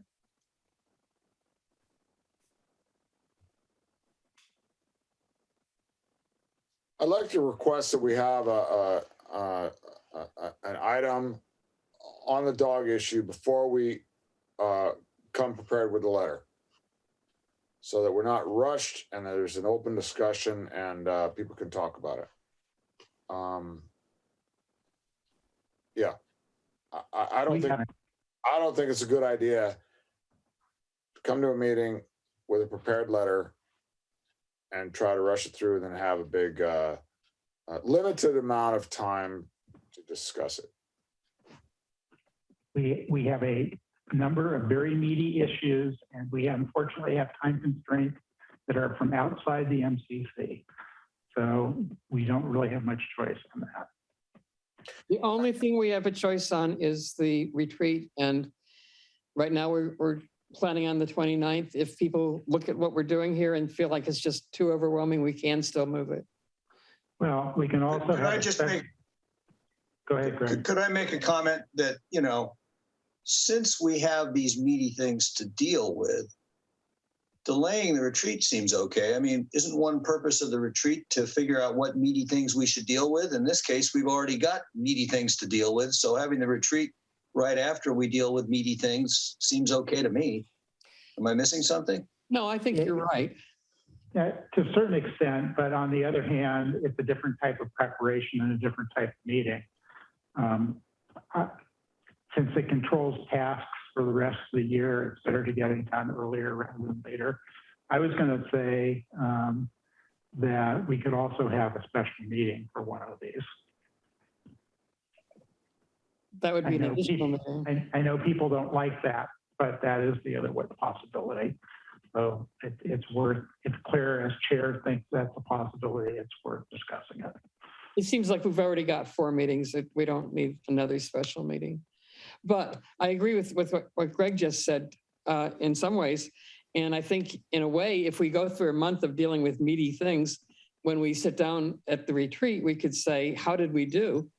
And our planning for the year would be a little more reality-based. So I don't know. What about sending out another doodle poll for February and spreading this out just a little bit? Works for me. Can you do that for us, Michelle? Yeah, I'd be happy to. Okay. And I know there's other things that people want to bring up for future agendas, but this is enough for right now.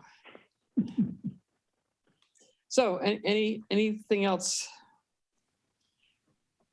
Is there a motion to adjourn? I move we adjourn. Okay, Len, can you call the roll? Dave, Yes. Dan, Yes. Merry Christmas, Greg. everyone. Greg, Yes, Merry Christmas. Michelle, Yes. Merry Christmas. Happy holidays.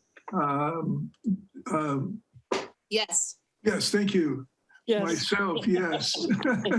Okay. Anybody missed? I think we got everybody. All right. Thank you. Thank you. Bye-bye. Bye. Bye, everyone. Everyone. Hi all.